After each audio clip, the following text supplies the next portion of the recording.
Hello, and welcome to the Old Man Orange Podcast. I'm Spencer Scott Holmes. And I'm Ryan Dunigan. And we are coming at you for the 2025 top movies of the year. Well, top movies that we liked of the year with our own list that we've done since literally probably about the dawn of the podcast. I feel like it'd be interesting to actually take a look back to see if we've done it every single year, but I can't imagine we didn't because... I think we've had like variations. Like this year, why have a list, man? Let's just like, why make a competition? Let's just what the movies we like, man. You know, and then like others like, nah, fuck that. I went on too long. We just rambled. Let's make a list again. Yeah, okay. I think there's like 1 or 2 years kind of like that. Or we learned that, like, you know, because everybody always wants to join us on this list thing here, and we tried that out once. It was like, well, that made it like almost a 4-hour-long podcast. Let's not. There's not enough time in the day for that many things. And they usually turn out being at least 2 hours, maybe 2.5 hours, but at least 2 hours usually. Yeah. Well, and strangely enough, 2025 was a year that was pretty much filled to the brim with like a lot of stuff. Like, I mean, it was one of those ones when I was putting my list together. For once, I started doing that thing where you're like, oh, that's a great movie. You know, not going to make it on the list, not going to make it on the list, not going to make it on the list. Where, you know, in the last 5 years, there was a couple of those years that there was just like, there's a number 9 slot. Yeah, the movie's probably a 2.5 out of 4, but good enough for that there. And, you know, so there was a lot of that kind of going on, you know, where it's just there was just a place to be filled. And for once, it's finally like, oh, there's competition again and so on. And granted, I think this year was one of those ones that was filled to the brim with a lot of really good action movies. That was the thing that was to be seen in the cinema, at least, you know. But lo and behold, I gotta say this, though. Sadly, towards the tail end of the year, here as we're doing this podcast, the cinema that me and Ryan used to go to for many, many years has finally shut down, closed its doors after 25 years, you know, sitting next to the other cinema just across the street that closed down 25 years ago and probably has, you know, been closed for 25 years, but, you know, hasn't been operational in all those time. Yeah, pour one out for Regal Cinema Stadium 10. I know, which is kind of it's a bummer because I always said in my life, I was like, the second they take the movie theater away from me, I'm going to have no reason to go outside anymore, you know, and that's kind of the case. Like, I'm not going to town for anything. Like, don't have a movie theater. I don't care about anything else. I got all my figures and Sonic signs right here. Where else do I need to go? Yeah, it's like, well, I guess put on the MetaQuest and I'll just go sit at my virtual theater, you know, place where nobody else will bother me. Yeah. Well, I mean, I hate Regal, the company. I just hate them, and I don't. But it's more like the attachment to that theater and how many like movies I saw there. And thinking back on it, I could probably narrow down, since it's, you know, I could probably narrow down like the first movie I saw there, because it was right when I moved there, before I knew anybody, and you know, because when I first got there, like, hey, well, can you drop me off at the movie theater? I don't know anybody yet, you know. First movie I saw there, Austin Powers Goldmember. There we go. First movie I saw there, give you a date. The last movie I saw there, because I was visiting last year at Christmas. Last movie I saw there, Sonic the Hedgehog 3. Interesting. Well, I'll say my first and last there too. The first one I saw there, I want to say, was Kiss of the Dragon, the Jet Li one. Me and Kyle went to go see that. I want to say though, we might have saw a double feature with, there was a dog movie that came out that same time period too, but I can't remember what the hell that one was. I'll have to look for like a 2001 or something dog movie to tell me that, because I remember seeing that like real close, like the same weekend if anything. And then the last movie or yeah, go ahead. Well, just the idea of like Kiss the Dragon and like Bundles the dog or whatever. You know? Yeah, it was one of those. It was like some kind of like police cop dog movie, kind of not Canine with fucking James Belushi or Jim Belushi, but Tim Allen's like the Shaggy Dog remake or whatever. Yeah, so something like that. And then Kiss of the Dragon, which I remember that was like one of the first. Like I remember that being one of the first rated R movies I saw in cinemas. It was like, oh, this is badass, you know. And then, because the only thing I could think of I saw beforehand was like Arnold Schwarzenegger movies. Like I remember seeing End of Days. This was at the other cinema that was across the street. I saw a double feature of End of Days and Toy Story 2. You could just see that like that. As a kid, I loved Arnold and I liked Toy Story a lot, so it seemed only fitting to go see him at the same time. Did you see Toy Story and then End of Days, or did you have? That seems kind of like the. I want to say I went Into Days first and then Toy Story. We went and saw it second because it was me and Cass that went and saw it at that time. Okay. And So then, well, we don't need toys anymore. We're men. It's come for end of days. yeah, we saw a lot of interesting double features. I remember like when we saw Fast and the Furious Tokyo Drift, we saw that with cars. That's fitting. Yeah, it was a balanced approach. But so lo and behold, the last movie that I saw at the Regal, which actually before it was a Signature Theaters, which was out of San Francisco, and that didn't last that long. But Regal bought it, I think, in 2005 or something. But the last movie I saw there was during Christmas. I saw 8 Crazy Nights for a re-showing. I didn't think they'd show that, but okay. They showed it on the first day of Hanukkah. Nobody else was there. Well, there was one guy taking his kids there, so I take that back. But one guy showing like his kids like, now we got to appreciate this movie. There's not very many animated Hanukkah movies, okay? The kid's like, whatever, Dad. Adam Sandler's lame. Yeah, I felt like it was that guy was trying to be like, yo, this guy was the shit when I was a kid. Like, you kids are gonna learn what it's like to be a total ass to all your friends and neighbors on Christmas. I'll be honest, I don't have a big affinity for 8 Crazy Nights. I saw it once around the time it came out and was kind of like, first off, it was also at the point like I knew he was going to sing a Hanukkah song at some point, but I thought it was going to be like a talent show or some shit like that. I didn't know it was going to be a musical. It's like, oh shit, this is a musical too? Okay. And then like, I don't know, it's like, yeah, that movie's like kind of whatever, but I guess it holds a place in a lot of people's hearts, so I get it. Yeah, well, for me, I mean, I kid you not, like, if I was going to choose from like maybe 5 movies that I would throw on during the Christmas time period, that one's probably in my top 3. I like it that much. It kind of goes up there with Jingle All the Way, which I know is not like the greatest one. It's just Arnold.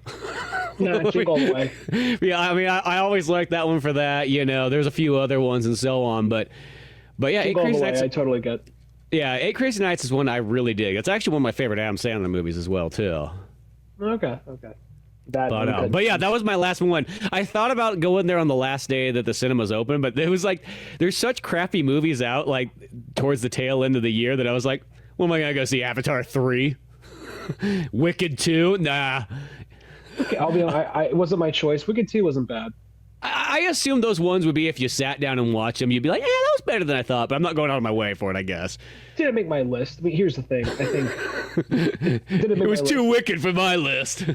Yeah. Well, I knew what I was seeing. It was one of those things where it's like, I know the joke on here is Ryan hates musicals, but if I know what's going in, it's very musically, and it's kind of like over the top and kind of like old-fashioned musical. I'm okay with that. It's like the Les Miserables shit where it takes itself so seriously. Oh yeah, motherfucker, you're singing during the French Revolution. Shoot someone. You're like decapitate somebody. Don't do this fucking singing. It's like Wizard of Oz. Of course they're fucking singing. So so it's like Wicked 1. I was like, I didn't really know a whole lot about it. Like, okay, it's fine. Wicked 2. Like, oh, that one actually I liked more. I mean, it does like the prequel-itis thing. Like, oh, so that was actually the Tin Man the whole time kind of thing. But it's I kind of knew what I was getting into, and I was like, oh, I liked it. It's not my list, but I liked it. It was fine. Yeah. So, but yeah, so that's the salute to movie theaters. I knew that day was coming. Like I've been saying it for years that one day I'm just going to walk up there and there'll be a padlock on the door and that'll be it. But raise the flags to half mast. Yeah, put them to half mast because I don't think, there's some people who are like, oh, you know what, somebody might buy it. It's like, I kind of hate to sort of say it. I've been going there the last couple of years on opening day, and I'm one of like 5 people, so at maximum, sometimes no other people. So I don't know where they even had the money to make it last that long, to tell you the truth, and that kind of goes for a lot of other ones too, so, but it's kind of a bummer going like, oh, the closest movie theater to me now is like over an hour away. Well, I'll say this. I think that, like, I don't know. I mean, movies have been like a little less, but I think if they make it something cool, like if they make it like I don't want to sound all like indie and art schooly, but if they go and make it like an independent theater and actually make it something more community driven to an extent, like of course you're going to have like whatever big movie comes out and keep those going. But if you like, hey, this week we're going to show like it's October, so every like we're going to show like a horror movie every week or something like that, or we're going to show something like, they just keeping themes with it. Do something kind of like that. And I don't know.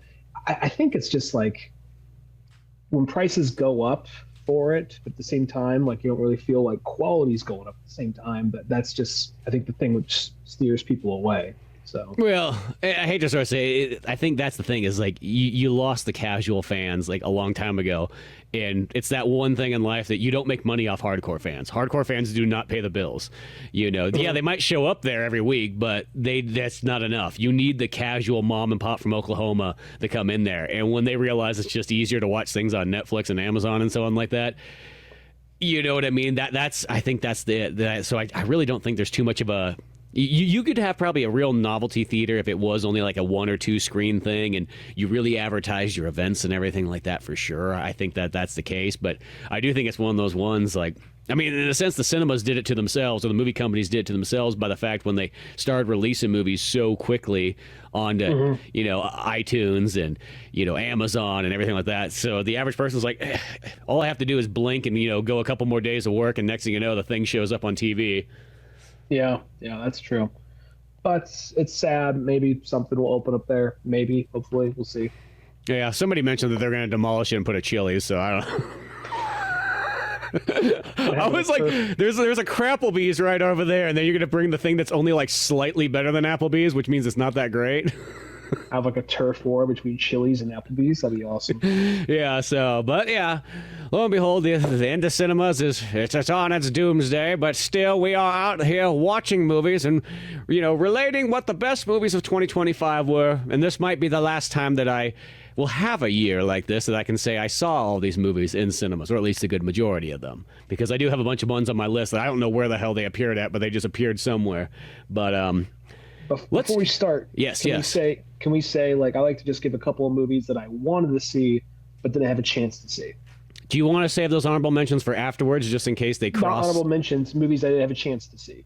Oh, okay. I was gonna say, even those, do you want to save those just in case they cross paths with things? I don't know. Go for it. Say what you want. Actually, it's not that many. Just I'm not gonna take this away from you. You go for it. Not movies that I did see. Movies I would have liked to see. So if people are wondering why the fuck is that on the list, it's because I didn't get a chance to see it. Predator: Badlands, Eddington, Tornado, Running Man, Secret Agent, Life of Chuck, and Mastermind. So, oh, okay. Yeah. I only saw 2 of those movies off that entire list, but. Oh, okay. But yeah, I'll tell you this. So Predator: Badlands, I really liked a lot. It didn't make my top 10 though, because it just goes to show how strong this year was. But it was a good year. Yeah, it was a good year. On any other year, that Predator: Badlands probably would have made it in there. It would have been a good, like, you know, 8, 9, or 10 like intro, because it was pretty solid still. I still enjoyed it. But I'll let you start off with your number 10. My number 10 is Chainsaw Man: Reze Arc. Oh, the Chainsaw Man anime one. This is one of those ones I did get to see in cinemas, and it was kind of fun to see that experience.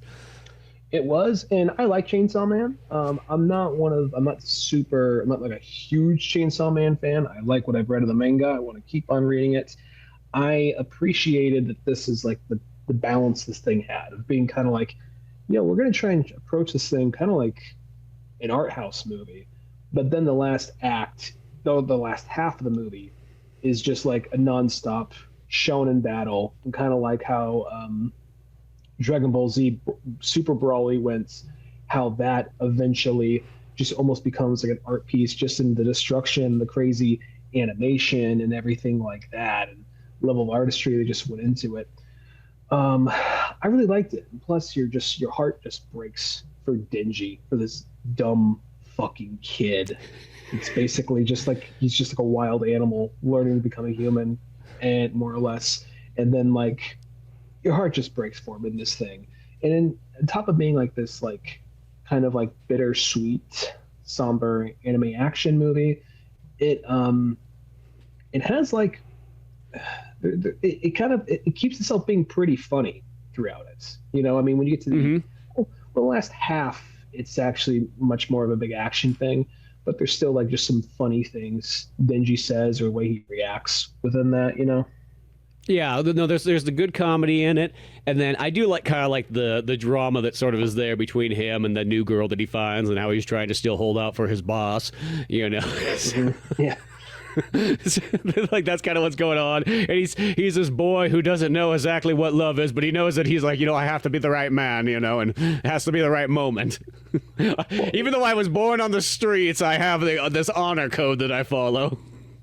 Well, it's literally the thing about it. It's like the audience watching it. I feel like sometimes we're meant to learn along with the character, but I feel like when you watch Chainsaw Man, you're just watching, like you've been the whole time like, Denji, don't, okay, that's the thing about it. It's like the audience is already well aware of like, dude, this isn't gonna work out. Come on, man. Okay, we're already here. Okay, all right. Well, I'm hoping the best for you. Okay, you're alive for the moment. Cool. You got your tongue bitten off during that makeout session, but that's life, right? You know what I learned is after watching this movie, I was like, okay, I need to catch up some more because I only read I had the first 3 mangas or whatever of it. So I went a little bit farther and read on till, I was reading them off the Shonen Jump app. So like the only downfall there is, even though it's like $4 a month, so it's like the right price, but you're reading them like by chapter. So like you have no idea where you are in life, like because you don't have them by books.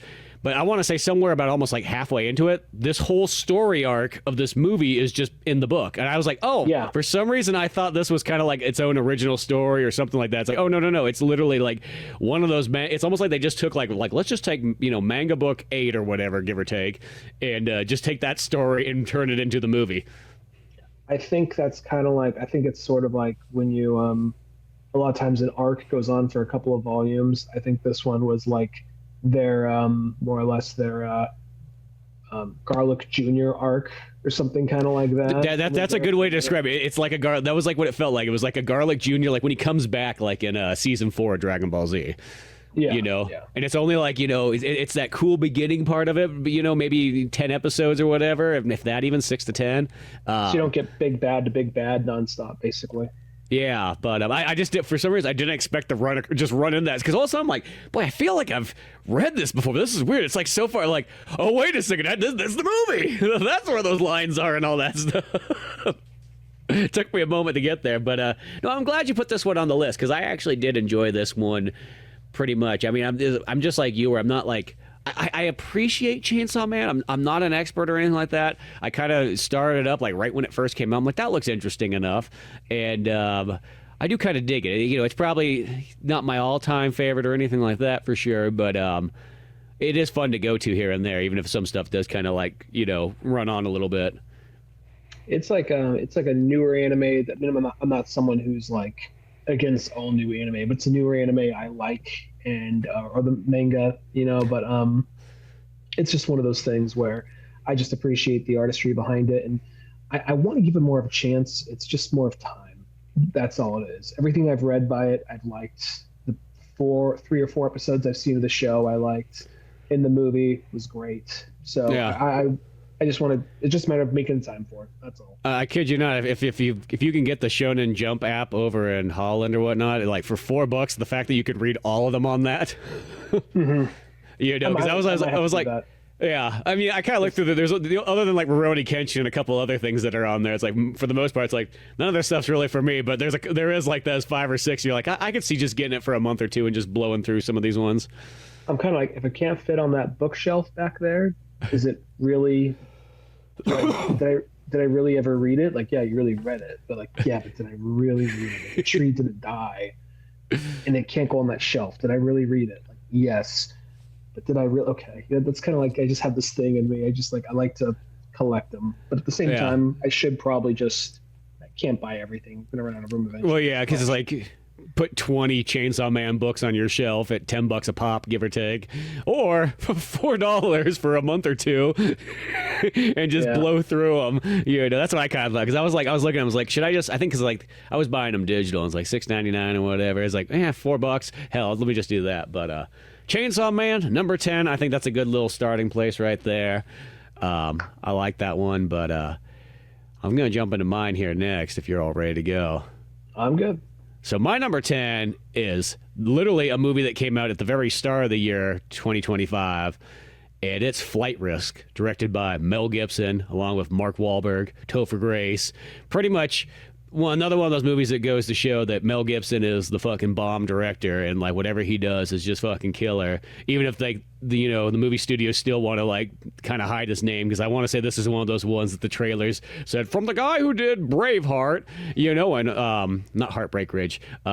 Hacksaw Ridge. I don't know. I was going to say not the Clint Eastwood movie Heartbreak Ridge, but they still do that shit to Mel Gibson where they can't put his name on there. God forbid. But he's making money still. He's getting shit made. Yeah, but it's just such a bummer because he's so good. I hate to sort of say he's so much better than everybody else. Like realistically, when it comes down to acting and directing, that's the thing. Is I feel like it's like if he was just like a middle of the road kind of like creator, it'd be one thing. But like when you see his stuff, you're like, dude, it's always so good. Like, it's such a shame. I mean, I think that he's made... I mean, even though I don't like Mel Gibson, I mean, as a person, I can't acknowledge he is a good director and a good actor, but I don't think he's like, in my personal opinion, I don't think he's so amazing that it's one of those things I don't care. If I see his name, I'm not like, I will never say that. As someone who doesn't like Mel Gibson as a person and thinks he's a piece of shit, if they said, we're going to do Old Man Logan or The Unforgiven of Mad Max, or bringing Mel Gibson back. Like, well, I think he sucks, but I'll check that out. That said, I'm not one of these people who's like dying to see what he has to say or what he has to make. I don't really care for Passion of the Christ. I thought Apocalypto, I saw that once a long time ago. I think I saw it before I could really appreciate it. There's, of course, Braveheart. It's one of those things. But anyway, I didn't see this movie, but so I'll let you talk about this movie. Yeah. Well, I don't care. I fucking love Mel Gibson. I don't give a fuck what he does. Like, he's my boy. So at the end of the day, Lethal Weapon, all that kind of stuff, you can't take that away from me. But this one has got Marky Mark in it, so he's your like kind of protagonist. And pretty much what it was a story where Topher Grace was kind of like hiding out, and he kind of knew some shit. It's been like literally a year since I've seen it, so this one I'm gonna go off of. So he was up like in like Antarctica or something like that, hiding out, and these like mobsters knew that he knew this information, so they were going to kind of come to find him, but instead pretty much like kind of FBI or CIA gets him first, and they're like, okay, we're going to protect you, we're going to get you out of here, it's going to be okay, you just got to let us know this stuff. So they get on the plane or whatnot, and they take off. Well, lo and behold, it turns out the pilot, who's Marky Mark here, is he was actually sent there by those mobsters and whatnot, and now they're all stuck on this little plane flying out of like the Arctic, and it's like all the stuff they have to deal with. Yeah, he has that thing in there, which I wish they didn't show in the trailer. I feel like you should have hid that Marky Mark was the bad guy, because I think that would have made for a better pop. But it's kind of like what it was. It's just the show is like, it's funny. It's got great action in it. The fact that it is kind of like a bottle film, like literally they're stuck in this plane for like, the whole midsection of the movie and all the stuff they have to go through. Like, I just thought it was fantastic. Okay. I have to check it out when it comes on streaming. That one, maybe it came here, but probably didn't get like a wide release. But yeah, I know that it had the lady from The Gentleman in Downton Abbey. She was in it, right? Yeah, so she was. Yeah, she was the pretty much like the whatever you want to say, the FBI, CIA like person who was supposed to protect Topher Grace. Fucking Eric Foreman's. I just love the fact like Eric Foreman, your dad's really pissed. He said he was going to shove a foot up your ass. That's all he wants to do. He just like Marky Mark's not even there to kill him. He's there to jam a foot up his ass. That's like dumbass. He just scream dumbass while he does it. But yeah, no, it's perfect. It's probably one of those ones, as I said, I think this movie kind of came and went real fast. Like once again, Mel Gibson just kind of gets shunned in Hollywood, so it kind of makes sense that happened. Speaking of Mel Gibson, there was another movie that came out that I didn't get to see, but there was one that Mel Gibson starred in called Hunting Season that was on my list to check out. That looked really sweet, and I bet you it probably was, but I never got around to it. But instead, Flight Risk. That's my number 10 choice for the movie list. I'll have to check it out when it comes on streaming. Yeah, because Marky Mark bald, and that's like the big twist. I'm like, okay, all right. That's you think that would have been. You think they should have saved that for the trailer? It's like, dude, you won't believe what happens. What Marky Mark's bald? Like, Yeah. Yeah, the trailer that bothered me too. I felt like they shouldn't have showed that he was a bad guy either. It should have been like who is the bad guy kind of thing. There's 3 people in that plane. Who is the bad guy? Yeah. It's a rock paper scissors. Yeah. Yeah. So that's your number 10? That's my number 10. My number 9 is Mickey 17. Oh, interesting. I didn't see this one. I remember like I thought about going to see it and then just never did. It's from the director of Parasite and Snowpiercer.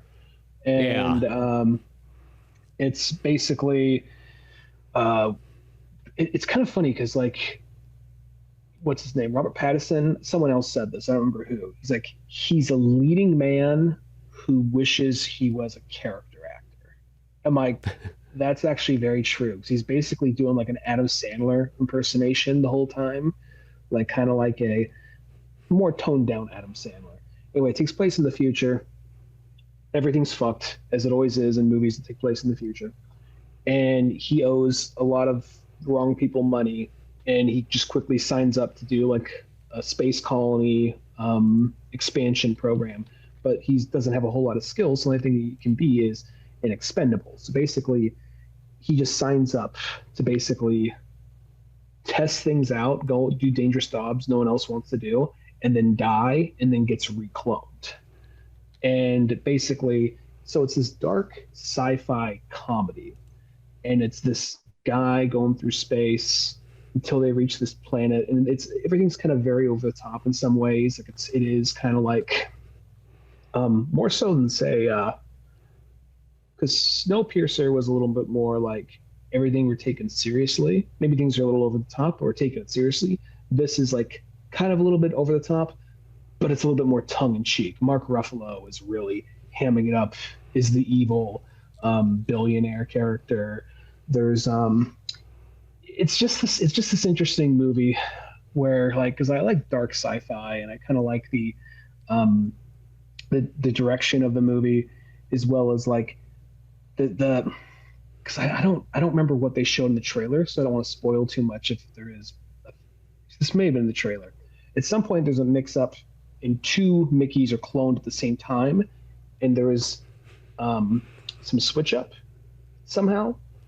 And our main Mickey, Mickey 17, is the nice guy, and Mickey 18 is a little bit more like, this is a bunch of fucking bullshit. You're just going to let this shit happen? There's a few points where they're doing kind of like a parent trap thing, and they're switching around. And so there's a lot. If I was to stop and try and break down this movie, we'll be here all day. Mm-hmm. But it's a pretty fun movie. It's a fun, dark sci-fi comedy with a lot of like, political undertones and whatnot. Interesting. Yeah, I remember when this one came out, I thought about going to see it, as I said, and just lo and behold, I didn't get around to it. I think something else came out right around the same time, because that's mostly a lot of times if I don't see a movie in theaters, it's because something else came out the same week or right around there. Well, it came out really early in the year, and it's one of those movies that, like, I remember when it was coming out, it kept on getting delayed and delayed and delayed. And they're like, investors and producers don't know what the fuck to think about this movie. They don't have really a whole lot of high hopes for the movie. And then it came out, and like, I'm not sure if it didn't do too great money wise, but it became this critical darling. Like, oh, it's actually really good. Everyone thought this movie was going to totally fucking suck ass, but it's actually, people like it. How about that? Yeah, it's on HBO. Check it out when you can. It was a fun movie. Yeah, no, I'd like to see that one. I actually kind of almost forgot about it after it came out, but no, I'll have to check that one out again. Well, speaking of that, we're going up the list here. I'm going to go to my number 9. My number 9 was Sisu 2, Road to Revenge. I didn't get a chance to see Sisu 2. I forgot about that one. Yeah, this is one of those ones that, because the first Sisu, when that was coming out, it was like, oh, this looks badass. And I remember seeing the trailer and everything like that, and then it just never came to theaters.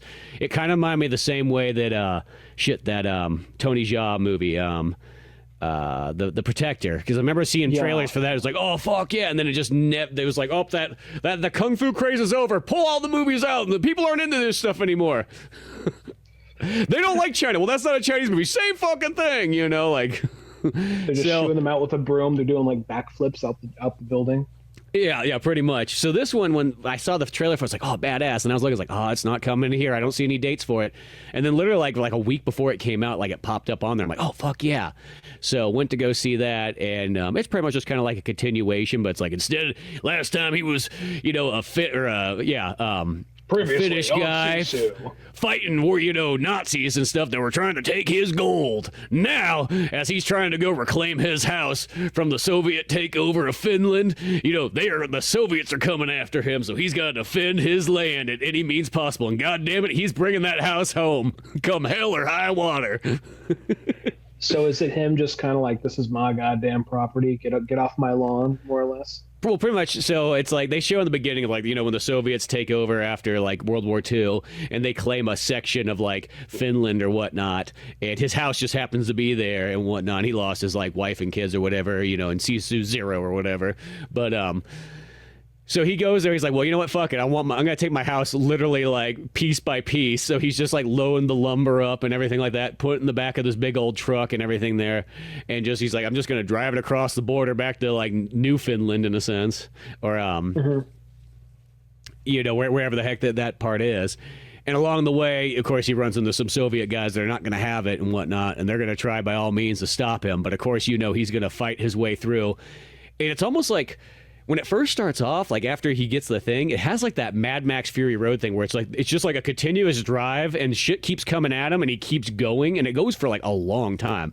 I mean, it starts off with oh, there's some troops there. They're trying to stop him. They're shooting at him. Then they're coming up on motorcycles next. Then they're coming up on whatever you want to kind of call it, kind of Soviet style kind of Jeep type things. And then there's tanks. And then all of a sudden there's fucking planes coming in and they're trying to blow him out of the fucking road and stuff. And it just keeps up in the ante and so on like that too. Even so, they blow him over the edge. All his wood and everything goes there. But he straps it up somehow, some way underwater and still drags it on.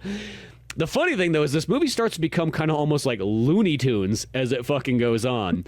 There's literally a part where he's got this tank that he's taken from the Soviets. He strapped his fucking house to it.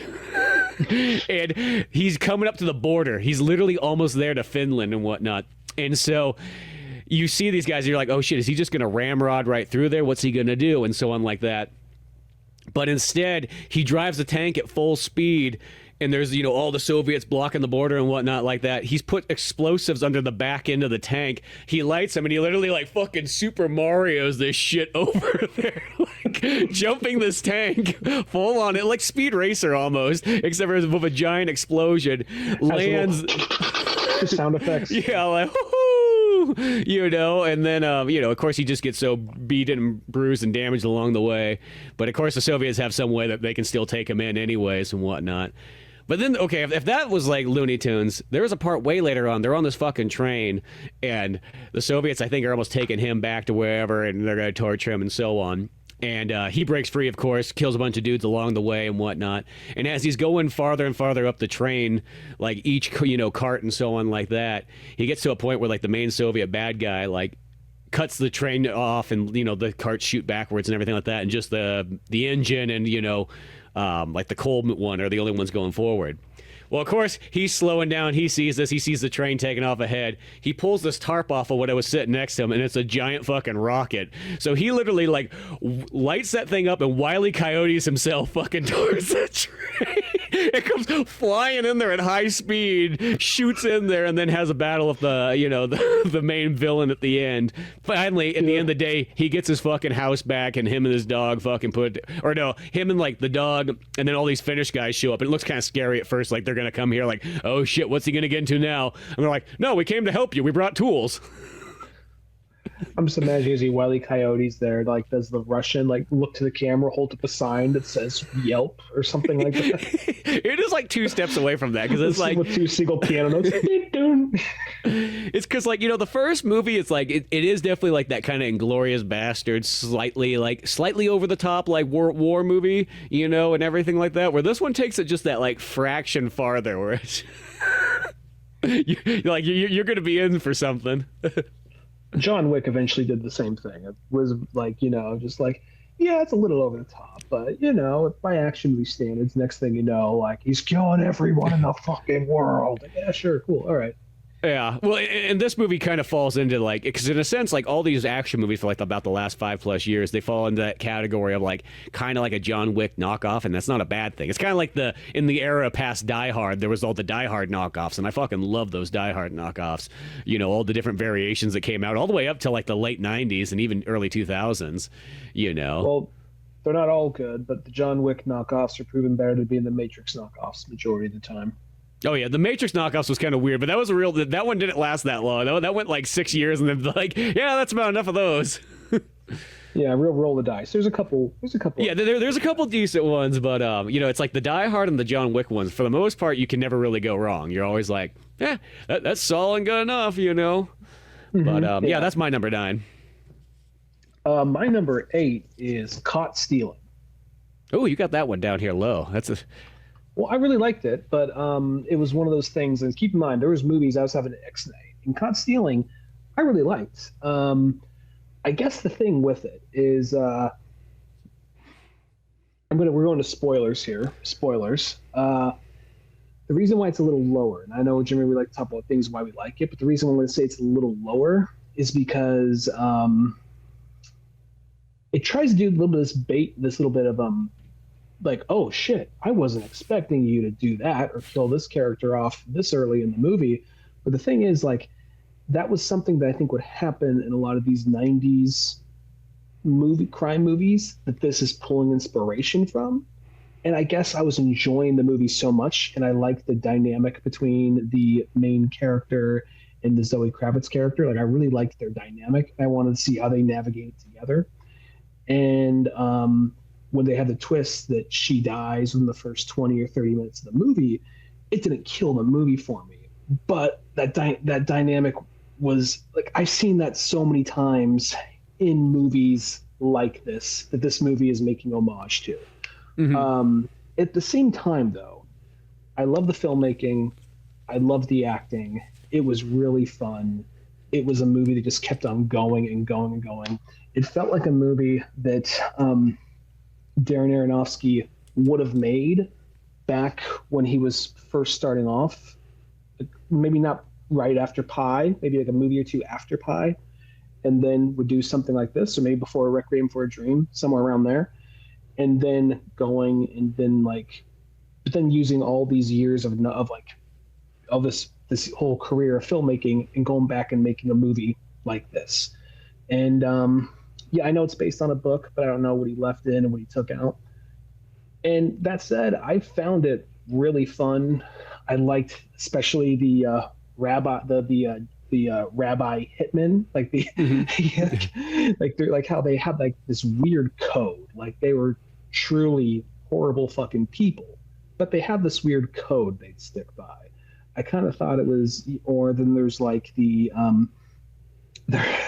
there's like the Russian guy who was always trying to be tough, and then he would always like backfire in some way by the end of the movie. Austin Butler, that's his name. Just like he's like spitting on his hands, like, you want to go, just smacks the guy, fucking runs past him, you know. So, and I also like the dynamic of the guy being kind of like, I don't think I've seen this before, where it's like the main character is like a upcoming baseball star that blew it all. You know what I mean? That lost his chances. Like I just never seen that kind of setup in in a crime movie like this before. And I really liked it. I thought it was a good time. Yeah, no. This is one that I actually like quite a bit too. I like that Darren Aronofsky sort of doubled down on his comedy. I've always found his movies funny. I know that the average person who goes like, "You're fucking crazy. The Wrestler, Black Swan are not hilarious." I'm like, no, they're hilarious. Just you got to be there for it. And I think he knows that. I just think that like not everybody else does. So I felt like this movie here, it's like I'm going to kind of use that in my thing. And I will say, because I did kind of I watched this when I saw it in theaters. I was like almost like, oh shit, this is like my favorite movie of the year. And then when I kind of watched it again.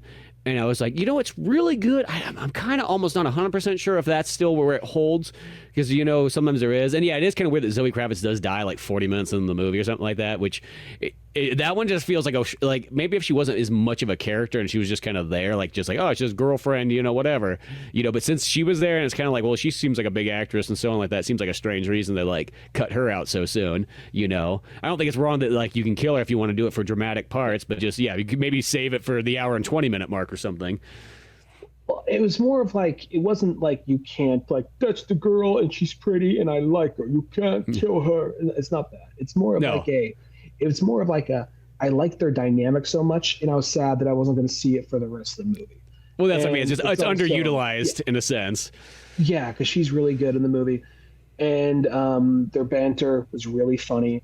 And then on top of that, like, I mean, if she could have died, he could have died later in the movie, and I think that would have been fine. It was just kind of like, and I get it was like, it's kind of like the to an extent. Not, there's a bunch of movies that do this, but it's kind of like the beginning of Once Upon a Time in the West, where they kill off like two big actors in the opening shot, and you're like, what the fuck? And like that's what it was doing. And I get that, but at the same time, like, it's one of those things, like, it didn't kill the movie for me. It was still a really well-made movie. It was, even after her death, Matt Smith playing like a punk rocker, like even the part where like he like, like just like he basically has to like take his identity to sneak out, you know? He's just like, how am I going to do this? And like, I guess they're not going to think I look, you know, he has the mohawk and everything. So yeah, no, there's a lot of cool stuff going on in there. And as I said, I think the sum up of it is just like, it's like you're taking like someone's like first or second movie, but then giving it a 30 years of experience and all your like know-how and so on. Like, it would be cool to see other directors attempt this as well too, where it's like, hey, how about you go back and try like almost like a movie you would make when you're younger, but do it with like the knowledge you have now. Like, and I know this is kind of low on my list, but I'll be honest, this year I think just had a lot of really good movies. No, and that's the thing. I understand that.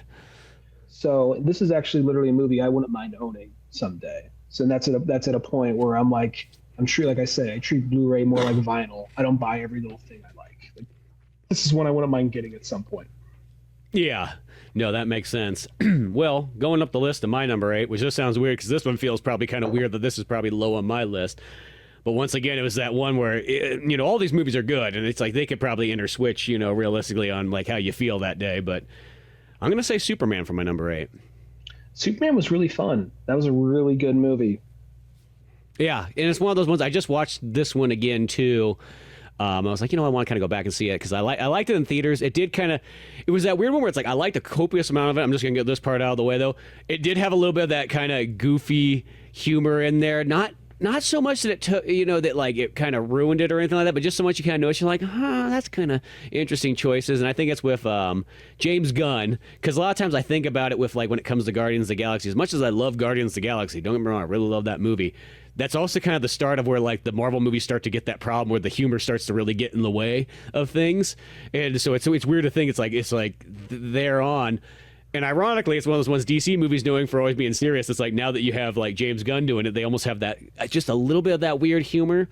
In my second time watching it, you kind of see it's there. And once again, it doesn't like pull it down too much. It's like noticeable, but not so bad. But that's really my only major complaint. Beyond that, and that's always kind of is like, I want to see my Superman movie being, taken serious, not like rock hard serious, but like it can still be lighthearted and whimsical and have the comedy in the right places. But beyond that, I think the new dude playing Superman, I think he's great. I think he captures the spirit well. I really like the mom, pa, Kent, how they almost make him like more like country than like they've ever been, I feel like that just feels really believable, like how it is. They're just those like super good people, like not well educated or anything like that.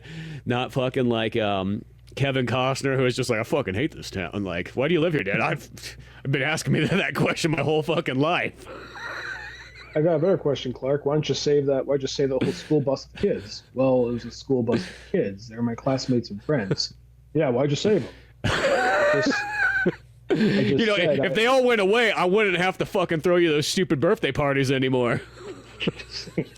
You think about me, Clark. You think about me. Yeah, think about how much that costs to feed all those fucking like mouth breathers. Yeah, the only two I ever invite is like Pete and Lana. That's too many. I'm gonna tell you right now. Yeah, especially that Pete kid. Pete, he eats like he's 15 fucking kids. You don't even want to know what he does in the bathroom afterwards. I'm the one that has to fucking clean up. Clark, I never seen you in there clean up after him. How would you teach a friend how to flush properly? He's the reason I don't go to IHOP anymore. He manages that fucker. I used to love that place. It's the only place I like in this godforsaken town. I felt like they needed more corporate stuff to be brought to Smallville. When I see this half-souled ginger staring at me from behind the hosting table, I'm like, fuck, it followed me. But yeah, so in this one here, you just get down home cooking fucking mom pa kid. Which I think's great. I think the Lois Lane that they got, like, she really feels like it. She's got the right look. They use that kind of almost like it reminds me a lot of like how the Tim Burton Batman ones were, that kind of started that look for Batman where everything has this like 1940s yet it's kind of modern look, but instead this one has everything's like 1970s, like 70s Superman, but it's modern day, so it's kind of fused together, which I think kind of works out well. Sometimes there's always some confusing things that happen whenever they do this kind of stuff, but I feel like it was a little bit of 70s with like Art Deco, like if it was an Art Deco city and then we jumped to the 70s kind of, Yeah, exactly. I could see that too. Sometimes there's that weird one where like they'll have just weird like technology gaps, not in Superman, but like in other, like some of the Batman ones. I remember they would have that where it's just or typewriting, like, or whatever. Yeah, I think it was fucking like Gotham. Yeah, they're fucking typewriting, but then they got cell phones. It's like whoa, one or the other. You don't get both those choices. Yeah, it's not like John Wick where they're using typewriters and it's very like there's a reason why. It just has this very artistic look to that thing. But yeah, in there. But no, and overall I liked how, even though it's a Superman movie, it's almost like a partial Justice League movie because you got Green Lantern in there. You got Mr. Terrific, who I never really thought I'd actually see in a live action movie, and he's fucking badass. A lot of times, that fucking in the animation made show, they always just like, oh, Mr. Terrific, you got it. You and Martian Manhunter can fucking manage it, just hang out there at the tower. Someone needs to update the malware. Yeah, exactly. So it's one of those ones, but no, I thought it was a good, kind of start to hopefully a new run of DC stuff. Even though it's like, he's just Superman generally battling Lex Luthor and all that kind of stuff, I still felt like that kind of worked. I didn't feel like, oh, it's just Lex Luthor again and so on like that. And, well, it's Lex Luthor using Ultraman and whatnot, and then they still got the other stuff going on there, and just the overlay of the Justice Gang and all that kind of stuff. Like, it made for a really fun, just good old Superman experience where it had the mixed match of like the Richard Donner, but it kept a lot of the comic book ness in there. It started off like, you already know who this guy is. We don't need to explain this to you. You know what I mean? We'll just get this movie rocking and rolling literally the first 20 seconds of the film, and then from that point on, the movie's only like a 2-hour long movie. So it's in and out, like just like what you need. No extra filler. It's not like this 2-hour and 50-minute epic. And not saying I can't enjoy that too, but you know what I mean? Like, it just gets to the point. Well, I also appreciated, because, when I first saw this movie, I was really enjoying it. For the first, like, say, 10 or 15 minutes of the movie, I'm like, I'm enjoying this. I'm liking it. I don't know how my wife is liking it, though, because I'm just thinking, because I have a little bit of that anime thing goes in my head. When you show someone anime, you got to think, okay, is there the loud, obnoxious character that's going to go into chibi form and just derail the thing for a minute, So I was thinking, is the main character just going to get his arms up, with yelling at the camera with like a obscure background or something like that? They start talking fast and all this kind of shit. Everything's chibi for a minute and just like, Anyway, I wasn't worried about Superman doing that, but the amount of how superhero-ish it was and how like kind of like tongue-in-cheek certain parts were, I was a little bit like, ooh, maybe she won't like this. And she walked away, no, I liked it. It was a really good movie. I thought it was fun, and how much of it felt like, yes, the comics, yes, Richard Donner, but also gave me some like Justice League Unlimited vibes. Like, I really got like Bruce Timm animated era kind of vibes from this thing, as well as like, I think because you think, oh, he's gonna be fighting Lex Luthor and Ultraman, who's probably gonna become Bizarro later, more than likely. Mm-hmm. I think since we also had like Mr. Terrific there, Guy Gardner, Hawkgirl, and Metamorpho, it's like you always think like, who's gonna be fighting? Who's the villain? Like, oh, I wasn't expecting all them. And they don't overcrowd the show. They actually play their part. They do a good job, and they really add to it. So, I really like this movie. Yeah, no, as I said, overall, I know it feels kind of weird to have a Superman a little bit lower on my list. And once again, there's just so many good movies this year, just kind of how it is. But I really enjoyed it, and in watching it the second time, it felt like this one was like, oh, I liked it even more the second time I watched it. So, Superman, that's my number 8. My number 7 is Wake Up Dead Man, a Knives Out mystery. Oh, there was a third one of those movies? Yeah, I went to Netflix. I didn't. Oh, that makes sense. Had a minimal release in theaters, but it went to Netflix. Yeah. Okay, interesting. Because it's one of those ones I really like. Knives Out, the first one, a lot. I didn't care at all for the second one too much, except for fucking Daniel Craig. And then I would be interested to see where this third one goes. I'm actually, I really like the second one. Even though I like the first one more, even like I like the first one when I first saw it, I like it more upon reflection. The second one I actually really liked right from the get-go. I think I like what number 2 had to say.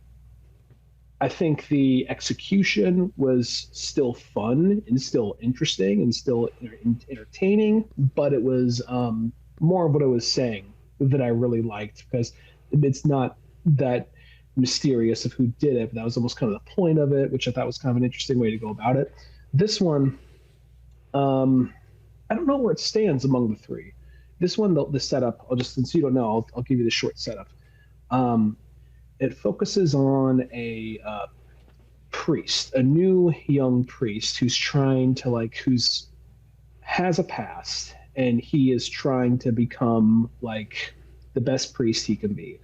And he's a really nice guy, but he has a temper, and he punched someone out. And the thing I think it's funny about this is because it's like they show priests how they interact and talk to each other when they're not talking to disciples or to their flock, I guess. And Jeffrey Wright kind of comes in. He's like, "Forgive me, Father. It's fine. Just sit down. Look, you punched that guy in the face. He's an asshole. No one likes him. He was a dick. We're actually all happy you punched him in the face. We got to do this, But we're gonna go easy on you. We just got to make sure we did something, because that guy was a piece of shit. Fuck him, So it's just kind of funny just seeing a priest kind of talk this way and be kind of like lax about it when no one else is around. And so basically he goes to this church that's ran by Josh Brolin. And Josh Brolin is this fire and brimstone. I command this town. I command this. I command that. And then he almost shames people at in his flock, more or less, and seeing who has the willpower to stay. And then he's the one who's murdered. And they're trying to figure out, and it looks like the new priest did it, because he's completely opposite from what the new priest is. So, and that's where Benoit Blanc comes in and has to do his mystery. The thing is, Benoit Blanc, it takes him 30 or 40 minutes before he even gets here. We get to see the build up this whole town into this whole mystery from the get-go. And this one has a little bit more horror tinged than the previous 2. It's still a Knives Out movie, but there's still the tone is a little bit more kind of like horror slightly. The mystery is probably better than it was in the second one. There's a few things I kind of caught early and well, that's this or that, but even the way you get there, it's still really interesting. And I really what I find interesting is I'm by no means a religious person, but I do appreciate something this movie does where it doesn't write because I remember Ryan Johnson said this years ago in an interview with Kevin Smith where he said back when Looper came out, he's like, one problem I have with the way Christians or Christian or religious people are written in things, they're either all good, they could do no wrong, or they're all evil. I think there's a middle ground there, and I think that you can make a good Christian character who's flawed, and I think you can make a bad Christian character, but there's more depth to him than fire and brimstone. And it's kind of funny to hear that conversation on a Smodcast episode, and then come however many years later, I'm like, oh, he did it. I mean, maybe you could see it in other movies. And the other Knives Out movies, this has political undertones. I was going to say, did Ryan Johnson do the second one as well? I knew he did the first one, but I didn't realize he did all three of this. Yeah, interesting. Yeah, the second one just seems so radically different that that's why I kind of I felt like it was directed by somebody else. That one, I mean, because the first one's more Agatha Christie. The second one, I don't know what it is. This one, they actually name an author, because the thing is, because he goes in this little stone concealed box and well, who could have killed him? How could that have happened? And they name a similar mystery book Yeah. Oh, okay. So each one's kind of a dissection of each of those. So and each character that one of the suspects is interesting in their own right. I thought it was a really fun movie. I really enjoyed it. It's once again Rian Johnson. I didn't hate Last Jedi. I don't think it's the greatest movie of all time, but other than The Last Jedi, I kind of like. I think every one of his movies is really good. In all honesty. Yeah. Actually, I gotta think. There's the Brothers Bloom or whatever. I gotta watch that. Yeah, that one was kind of okay. Where like the brothers were like the con artist or whatever. Sounds good on paper, but I might need to watch it again because I think I may have saw it before I really understood or kind of got like the nuances or the references to the genre. But other than Last Jedi, which I liked, wasn't in love with, but I liked. I didn't hate it like a lot of other people. Well, that's how I feel. I generally liked I think Rian Johnson's a really good director, and I think this movie, if he did stop at 3 right here, that's fine. If you want to make a Knives Out 4 and 5, I'd say go for it because he's I like every one of these movies. Cool. Yeah. No, I'll have to check that out because, as I said, I really love the first one, and the fact that it is Rian Johnson, I still would like to carry on. I said the second one just didn't work for me. I'm not saying it was necessarily bad, but I'll say there's a little bit because like Josh Brolin does things to fuck with Rian Johnson. It's like, so how do you? Not Rian Johnson, to the fuck with the new young priest. He says like, show me how you're taking confession. Like, really? You want me to? Like, yeah, sure. Like throws in the thing, like throws it over. Says like. Bless me, Father, for I've sinned. Like, tell me my son, what is it? Like, well, I jerked off 3 times this morning. Because just basically spends like an hour just telling him, like, came across a magazine, like a Christian Weekly. The lady on the cover just really does it for me. And then it cuts back to him. And that's when I took the shower head, and and it cuts back away, and then like later, like when the priest is, because he realizes Josh Brolin's just fucking with him, trying to like grind him down. Later, he goes into his quarters. That magazine he's talking about is sitting right on his nightstand. He wasn't lying. So it's like that kind of shit, Oh, awesome. Well, this just sounds like it's got the good humor to kind of interlace in there, too, as well. Mm-hmm. Well, cool. Well, I guess going up the list, what am I on, number 7? So my number 7 is I'm going with Shane Black's new movie, which kind of just felt like it came out of the blue. And I was like, written and directed Shane Black, Play Dirty, starring Marky Mark. I was like, okay, I'm in. Let's go there. Well, I got super excited when I was watching the credits, and I realized that it was, or maybe not the credits. At first, it was like I was watching it, because the credits kind of came, I want to say, differently in it. It starts off, and there's this heist going on, and Marky Mark's there, and there's some other guys and whatnot. And one of the guys calls Marky Mark Parker, and I was like, what? Just call him Parker in a crime movie or something like that? And, it just kind of went on. I was in my phone. I was like, okay, that's interesting. And then the credits came and it said based off the Parker character from the books. And I was like, oh, get the fuck out of here. Like, like those stories I think are so much fun. I love the fucking movie. Speaking of Mel Gibson, Payback with him, both that and the director's cut. I love the living daylights out. That's like literally my top 3 favorite Mel Gibson movies. But also like the 60s one, Point Blank with Lee Marvin, super fucking good. I've checked out even some of the other movies. They kind of been hit or miss. They're based off his thing and whatnot. Jason Statham wasn't so great. Yeah, the Jason Statham one, that was one that I sold that one so hard to everybody. We're going to movie theaters. We could have saw that or Hansel and Gretel, and I pushed the fucking Jason Statham Parker one because I like Parker so much, and then that one was just okay. But unlike that, I think this Play Dirty one fucking delivered, and it's a great heist movie. It's Shane Black, so he's doing a really good job of kind of interpreting the Parker character and those kind of books and whatnot, and then just taking it on like a ride, like he would do, kind of similar to like even like Nice Guys and so on like that. It stars, of course, Marky Mark, but then you also had Rosa Salazar. I had to look her name up, but that's the chick that plays Alita. That was just what I know. So I was like, right. That's who it is right there, and so on like that. And she's sort of like a double agent. Like, she starts off at first, she literally fucking kills all of Marky Mark's team and like runs off with the money. But it's one of those ones that they have to work together later on, and you're like, well, let's see how this fucking turns out. And what I did like about it is because Parker's kind of a shitty character. Like, that's kind of what he is. He's the kind of the guy, you know, he gets everything done and whatnot. He's the best guy for any heist and any job and so on like that. But, you know, he's not a good guy. You know, even like, you know, in like the Parker one or the Payback one with Mel Gibson, like just the intro scene of all that stuff, of all the stuff he does where he takes money out of like the homeless guy's cup, he fucking doesn't tip, he, you know, all these things like that. And what I liked is Marky Mark's character, because you don't always think Marky Mark as being kind of like, other than maybe that one where like he's like the evil boyfriend to Reese Witherspoon, you know, Marky Mark's mostly always the nice guy. Well, I take that back. The Flight Risk one when he's bald and scary, you know.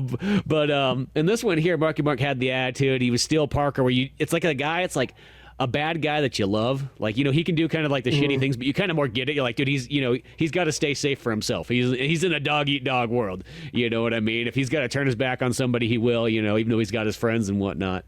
But I felt Marky Mark kind of captured that vibe real well. And then I'm going to even say this, if anybody wants to get into Parker, one of the best ways is there's literally some comic books that are made by, oh shit, what's his name? Darwin Cook. Yes, Darwin Cook. Those ones there, those are like so fucking good. And there's either 3 or 4 of them, and they just take one of the novels and just, you know, turn it into comic book form. The artwork's fucking amazing. It captures the story, everything. It's like almost like the easy like gateway into those. Yeah, I thought this Play Dirty one was like it was like a good fucking Shane Black movie, you know, had good twists and turns in there and so on like that. You know, I think it was more like based off Parker stuff. I don't think it was necessarily just one Parker book. I think it was taking elements of Parker and kind of putting together like it was a modern day movie.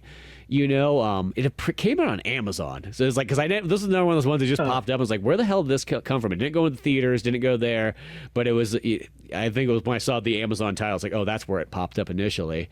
But yeah, for the most part, I thought it was really good. It does have some, like, I will say, just like some of the action scenes kind of go a little bit like over the top, and they use like CG, which I feel like sort of took me out.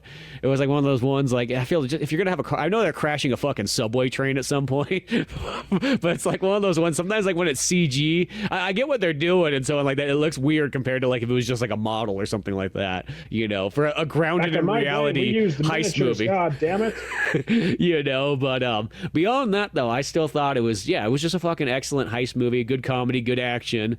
You know, the character scheme is great and so on, and yeah, you know, it was pretty darn impressive. I only saw it once, so that's about as well as I'm going to remember it until I see it the second time. But I remember you talking about that movie. I meant to check it out, but it got by me because I love Shane Black. Yeah, I thought it was a good Shane Black comeback movie after. I guess the last one he did was really The Predator. He had to do something between there. Actually, I think that was like maybe a TV series or a movie, maybe TV. Maybe that's what it was. Yeah, as I said, this was not as good as, I wouldn't say it's as good as Nice Guys. Nice Guys is almost like fucking like, that's a perfect movie. Yeah, but it's in that similar vein. Like I feel like it kind of felt like it fit in that, maybe a little bit more heisty, more actiony, but still had like the good comedy to go along with it. You know, yeah. and then I felt like it was a good fucking Parker story as well too, for the fact that I would say literally after Payback, that's probably the second best Parker movie I've seen. Okay, I need to see this one. It got by me. So, well, as I said, it didn't go to theaters. That's how so many of these movies are. There's a few more I have on my list that's like, I literally do not know where they appeared at. They just like came out. Blessed to us from the movie gods themselves. Yeah, you know. So, yeah, Play Dirty. That's my number 7. We're going on to your number 6. What do you got going?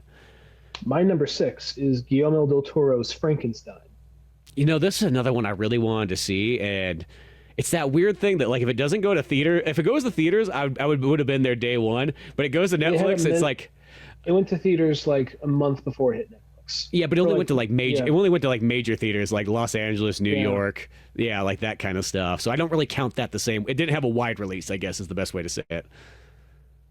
It was playing down my theater, and I don't live in Amsterdam or nothing like that. But I guess it's probably different, regional. No reason. Yeah, because I looked it up, and I think the closest one was like AMC and fucking like Manteca or something like that.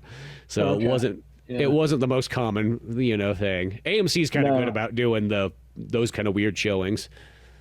Yeah, it irritates me when they kind of do that. But because this movie deserved a wide release, because I watched it on Netflix. But I would have loved to go to the theaters to see this movie. So it looks fantastic, other than maybe like a couple of bad CG wolves. Other than that, everything else looks amazing. So Frankenstein, It's about a guy who, you know the story. So it's not going to just be like, yeah, you think you know the story, but wait. So this guy tries to make another man come back to life, so I won't go into that. But the thing is, it's one of those movies where it's interesting because it's like, I feel like these are those kind of movies or these stories where like you can ask any number of like reputable directors to like make Frankenstein and you're gonna get something totally different. Like I think Chris Nolan's Frankenstein would be vastly different from Guillermo del Toro's Frankenstein. I could see a vast difference between Guillermo del Toro's Frankenstein to Tim Burton's Frankenstein. I think del Toro's is probably better. So yeah, to Shane Black's Frankenstein. Yeah, no, I think there would be. I don't even think. I think Shane Black would reserve himself. I don't think he would go like, well, we make a joke about making like an '80s comedy. He likes horror stuff. He made Monster Squad, so I think he would like treat it seriously. He'd probably try to make it go Universal movie monsters, more or less. Is what I think he would try to do. So the thing about this is what I found interesting. Now, I never read the book, but what I think is interesting is like it is kind of like grandiose and kind of over the top with some of the acting, but I think what it's like the production design and the production design and the art direction is like one of the bigger characters of the thing. And I never read the book, and I don't know if they go this much into it, but there's like the first like almost 30 or 40 minutes of it before he even makes the monster. He is like, it is a deep dive on Victor Frankenstein's upbringing, and you see why this like little rich kid who was basically mentally and verbally abused, who had this like detested death, but didn't at the same time respect life. Like it was seen as a challenge to like, it was interesting seeing this character study of this guy who is really a fucking asshole, because he's not like, he's not very an altruistic person. He's not doing it for the good of men. It's like to prove where his father failed, to prove all this kind of shit. He's a very petty little fuck, and the like details they go into him, like Oscar Isaac does a great job, but the things they do, like they give him these red gloves, like, and he's kind of like, they're looking at like people they're getting ready to hang. He's looking like, this guy's got a strong back, mark him, he's looking through. No. This guy here, I like his arms. Yeah. He's trying to make the perfect specimen. So he's doing all this stuff, causing all like this. Basically, he wears these red gloves, these bright red blood gloves, but he doesn't want to get his hands dirty. He's kind of separate himself. So just kind of these little subtle character things they do. Like your hands are dirty, even though you're afraid to get your hands, even though they're covered in blood, they're afraid to get them dirty kind of thing. Like, but like, at least that's how it stood out to me. Like those kind of small little character details. Or it's like, I didn't realize this till after the fact. Well, I knew who it was. Christoph Waltz. Christoph Waltz? Oh, that's cool. Movie. He is, and they don't do it like it's a prequelitis kind of thing. I didn't realize who it was entirely at first, but then as I'm watching it, I'm like, oh, he's more or less Igor. He's the guy who's funding it. And then like, he's like, let's speed this up. And then he's kind of helping him with some things, and he's letting him, Frankenstein, guide it. But then he's also kind of like having trouble walking and all this. And then he find out he has leprosy and he only has so much time. Like, now maybe I'm stupid. I never read the book. Maybe Igor is an invention of the Universal monster movies, for all I know. I don't know. But that's at least the vibe I got, because he went in kind of like more proper. Then as it goes on, his disease is starting to get to him more. And then he's like, there's a little bit of a struggle with them kind of near, but it's a fantastic movie. And even when the monster takes because it tells in two chunks, really. It tells Victor's side of the story, then it tells the monster, and then we have the end. And then like the monster, you of course just feel for the monster, his story. And there's even the parts where like Victor kind of brings the monster to life, and it's not just like, monster, me Victor, you monster, like yes, good. He's kind of getting frustrated. He's like, he's like keeping him like on a leash in like the basement, like, say anything, say anything. He's like, he puts his hands up with the fucking radio. No, not that. Say anything. Exactly. Yes. He's like, I hate Peter Gabriel. Fucking slaps it out of his hands. Well, you feel bad for him because he basically has this gimp. He's basically keeping down there. He's like he smacks, and he just like yells at him. He's kind of scared, like he's like a child that doesn't know what he's doing wrong. And then eventually he's kind of like, fuck this guy. And then eventually like Victor is like, I've made a terrible mistake, and he decides to burn the place down with the monster inside. Of course, the monster gets out, and his own journey begins. So it's not that scary of a movie. It is a lot of gore, and they don't hold back on some of the gore. I'll tell you. That's cool. Like, some of the deaths, because at the beginning, Victor is like, Victor's running from him, and he makes it to like the bow with all the sailors. Like, all right, there's a monster down there. He's like, well, stop. And he's like smacking dudes' heads off, just fucking people up left and right. And yeah, just a lot of the imagery. At some point, like, Victor's like, I got to put this monster out of its misery. I got to hunt this thing down and find it. And like the shots they'd have, like he's out like basically, I don't know, Antarctica or something, just ice. There's like nothing for miles. Just see like this dark silhouette all cloaked up, just standing there. Kind of like, I'll be waiting, bitch. So just a lot of fantastic just shots. The movie, the writing itself is good enough. It's simple. It's really the visuals that kind of do more of it, if that makes any sense. I don't think that's always a bad thing. I don't think it's a bad thing. No, when I feel for Guillermo del Toro, that's kind of like, that's almost like what you get really excited about by first seeing his movies. It's like Pan's Labyrinth, or even like the Hellboy movies and so on like that. Yeah. The visuals are always kind of the cool thing there. Like, that's really like what he's got going. And the characterization is good enough. And I think actually he is a kind of pretty nuanced character deep dive. I'm just saying you're not getting like the most amazing script. The script is decent. It's more of just the direction and the visuals and everything like that. Yeah, this is one I definitely want to see for sure. Oddly, I kind of spaced out about it after it came out initially. Like when I was catching up on movies like the last month, for some reason I was like, oh yeah, I forgot about that. But once again, that's the weird thing that happens is when these movies all come out on different platforms, especially when they come out on Netflix, because they actually get very landlocked to Netflix that you don't see them pop up on other things like you do of certain movies, or even like on Fandango where it's like at least you'll see like the movies that you can kind of rent there that tell you something. Like the Netflix ones won't appear there, so you kind of totally space out about them. Yeah, I wish this got a wider release, but it was a Netflix original. So, yeah, fantastic. Well, that's good. Movie, yeah, no, I'll have to check that one out. That sounds sweet. Well, what are we on, 6 right now then? Yeah.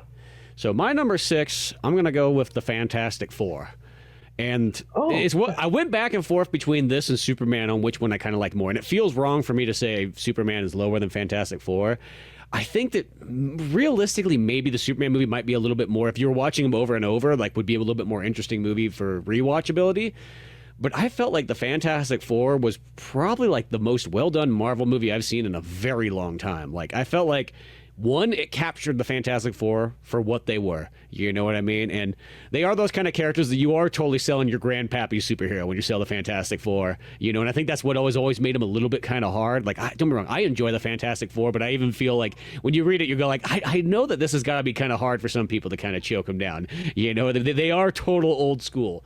But this movie, I felt, kind of captured that when it had that, like, weird sort of, like just like how Superman had that, almost like alternative 70s kind of modern world. I liked how this one had, like, the 60s kind of style, and everything was, like, almost like the world of tomorrow type thing, yet today.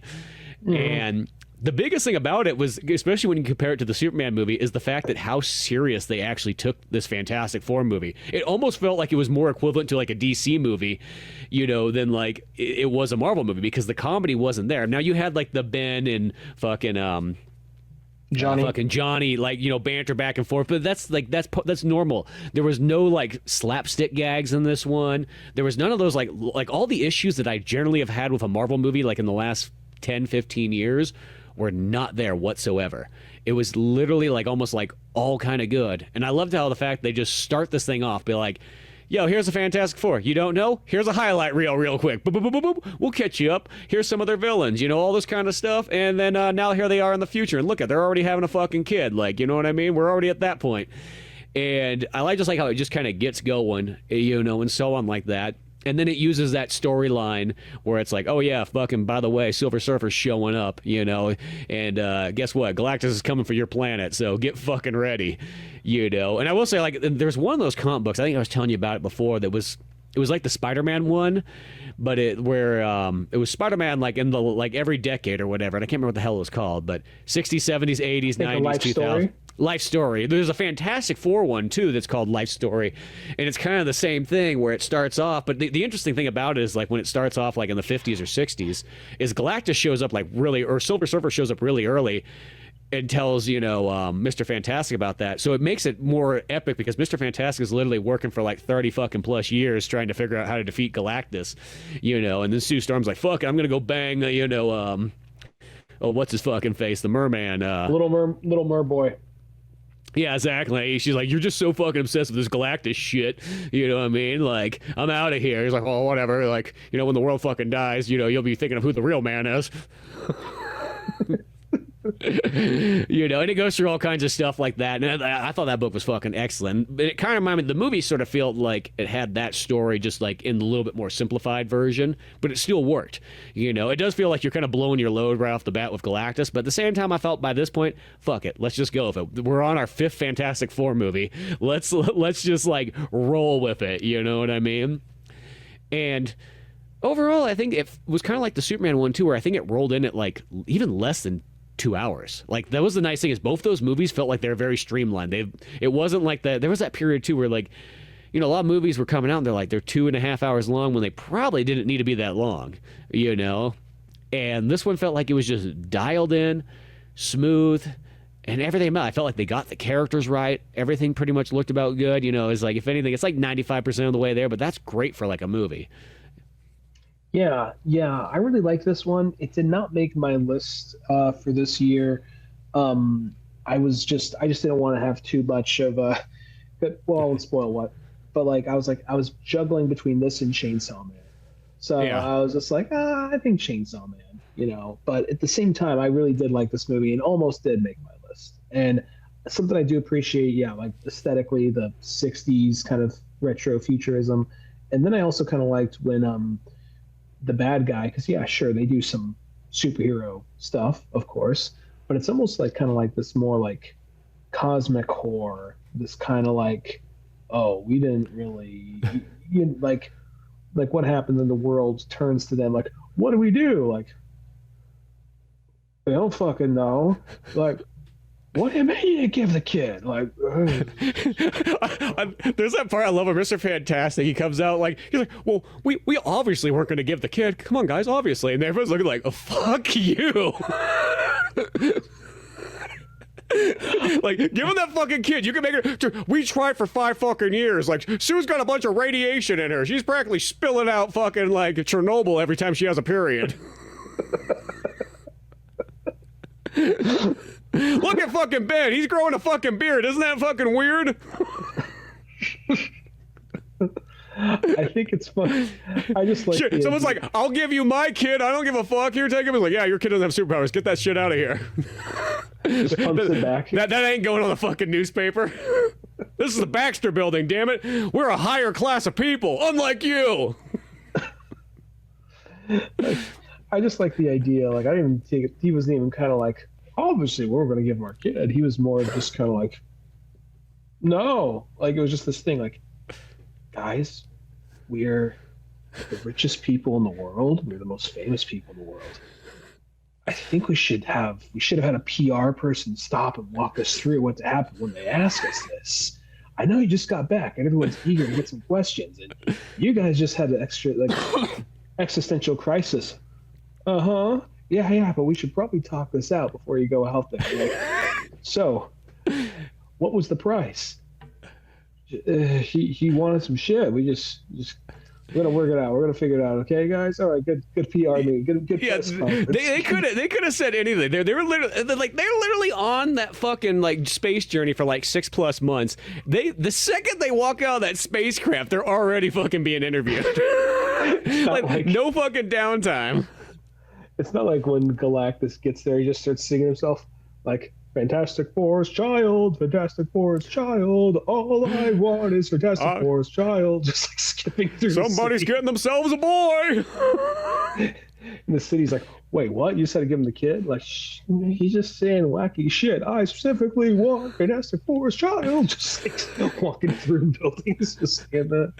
He's like, fuck, Galactus is like, well, I just always want somebody I can play catch with. You know, look at me. Does it look like I can just play catch with anybody's boy? No, I need someone who has superpowers, you know, beyond this realm so I can play intergalactic catch. Just like that's what I've always wanted. What, you're going to take that away from me? So you just go around eating other people's planets. Well, I have an appetite. Look at me. Big boy. You know, that's all I do. That's why I got my silver lady friend here, you know.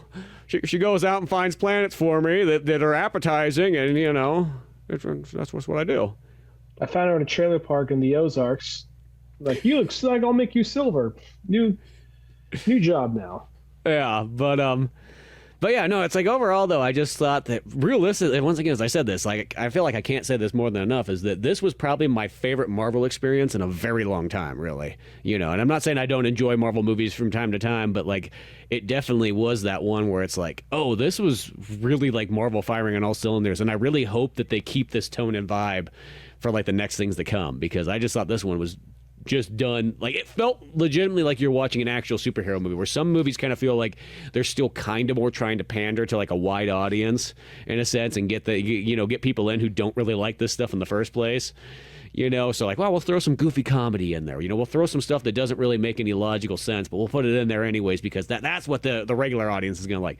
This one didn't have any of it. No stupid fucking extra songs, no, you know, goofy comedy moments, no slapstick side characters, no fucking fat Thor. You know what I mean? Like, none of that. I like Fat Thor.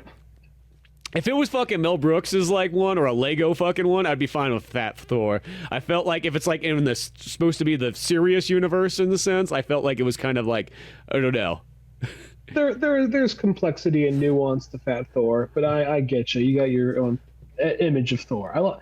But yeah, no, I thought this was a really good one, and hope they do a good job with. I think the next one's Spider-Man, the next Spider-Man movie, and then Doomsday. Yeah. The next one has Spider-Man, and in that movie, it's Hulk and Punisher are going to be in it, and then that's cool. Yeah, I don't know who the villain is, and then Doomsday, I believe. Yeah, well, it's almost like they're kind of going with like they're almost like firing up the big guns like this time. It's like, I don't know if they got the point where like, you know what, let's kind of like fuck the weird like C-side characters, you know what I mean? Let's just go with fucking Spider-Man and fucking Avengers Doomsday and just like, you know, who's Spider-Man with? Well, he's going to be a fucking Punisher and Hulk. We're doing all the A-listers. Yeah.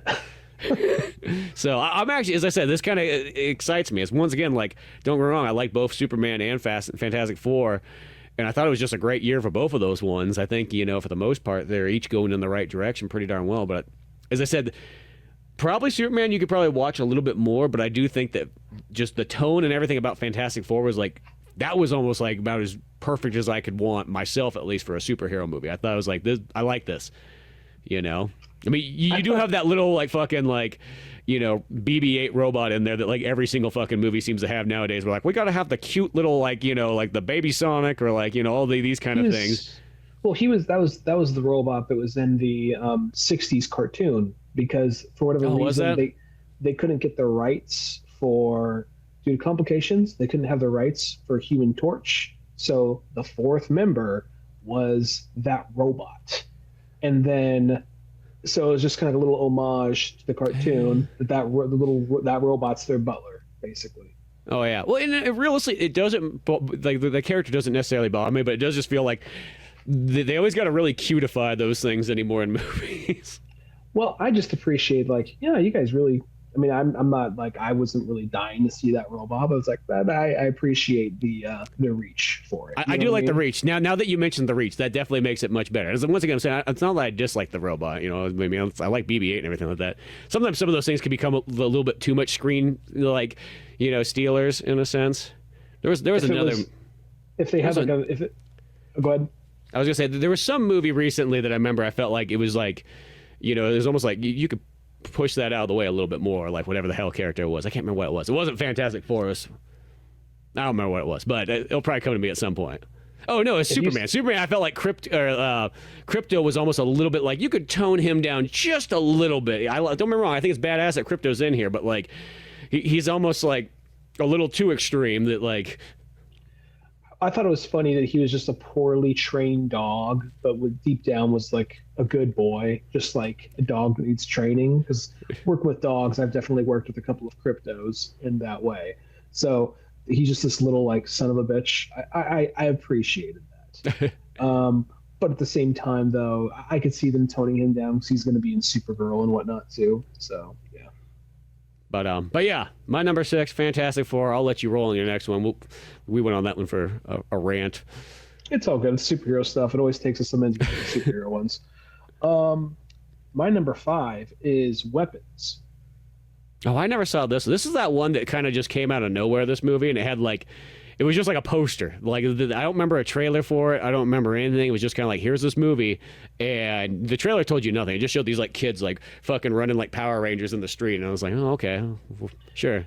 What we all fear is children running freely at midnight. If you see it, it'd be creepy. If you see this many kids just like running the way they do, yeah. Since you didn't see it, I don't want to talk too much about it. Too much. Basically, I mean, I don't want to say, well, at the end when this happens, because really for me, the ending is what made it. The whole movie was good. The whole movie was entertaining and enjoyable, but the ending is what fucking made the movie for me. And this movie is almost kind of like, it's kind of a horror comedy. You wouldn't guess it from the trailer, and you wouldn't guess it from that poster. But it's almost kind of like it works kind of like Pulp Fiction to a certain extent, like not completely out of order, but more of like it's showing individual people's a day in the life or a couple of days around each of these people, and then like when one person there's something will happen in one story, you're like, what the fuck? And then you see the other person's story, and that part gets filled in, but each story just goes on just a little bit longer where the next one picks up on. So interesting. Yeah, there's a couple of things where you're just like, what the fuck is going on? And then that story ends, and then next go back, this person's story, and then next story a little bit longer, ends, rinse, repeat. So basically in the small town plot is all these kids get up and run out of their house, these weird little with their hands out at like a random time, like 1:17 in the morning or something, and they all disappear. And the link is it's this lady, it's the this teacher in town who she has a little bit of a past, nothing too much, but she had like a DUI some time ago, and you know, but all but one kid are missing. So the whole town is looking for these kids, and everyone thinks she's involved. And this is a horror movie, but it's not like jam-packed with jump scares. There's literally, I think, 2 jump scares in the whole movie. And the thing is, it's kind of like, what's funny is like some of the small like day-to-day, like it's more like small passive things they say. Like, it's not like, it's like always the situation isn't funny. It's more, or it's not like kind of like a horror comedy, like in the way of like Shaun of the Dead. Probably more in the vein of like something kind of like Get Out, where it's just, they just have a funny conversation or a funny reaction to something like that. And like, there's a part where like a girl, she hooks up with someone and she's driving away. She's pissed off. She's like, suck my fucking dick, dude. Just like mutters to herself. Just like, whenever a lady says that, it just kind of, I don't know, just kind of funny to me. I don't know why, but like a lot of small stuff like that. And it's like, like there's a part where like Josh Brolin, he's in the movie, Okay. and he one of his kid is gone missing, and he has like this nightmare involving his kid missing, and it's one of the few jump scares, and the nightmare, it's really emotional, involving his kid, and it's kind of quiet, kind of somber, and there's the sudden jump scare part, which is like, I won't say what it is. There's a sudden jump scare part, which would make you go like, he just gets up, he's like, yeah, like a distant shot. He's like, what the fuck? Like, it's just this reaction. He's like, the fuck? So it's just kind of like I can't really explain it as much. You just more have to see the movie. I know that we're here to tell them why we like the movie. I just really like the direction. Some of the people that die in the movie, you really feel sad to see them die. Like, oh, I was hoping that person make it. I like that person. But then it's also just the way the mystery unravels and you figure it out. Like, oh, okay, that makes sense. I see how we got here. I see how that happened. There is one part where it's actually funny, like, because sometimes, like, you know, parts of this movie involve possession. So this one person is possessed, and they're going after Josh Brolin. This person is particularly smaller and scrawny, and we've seen possessed people attack and murder people earlier in the movie.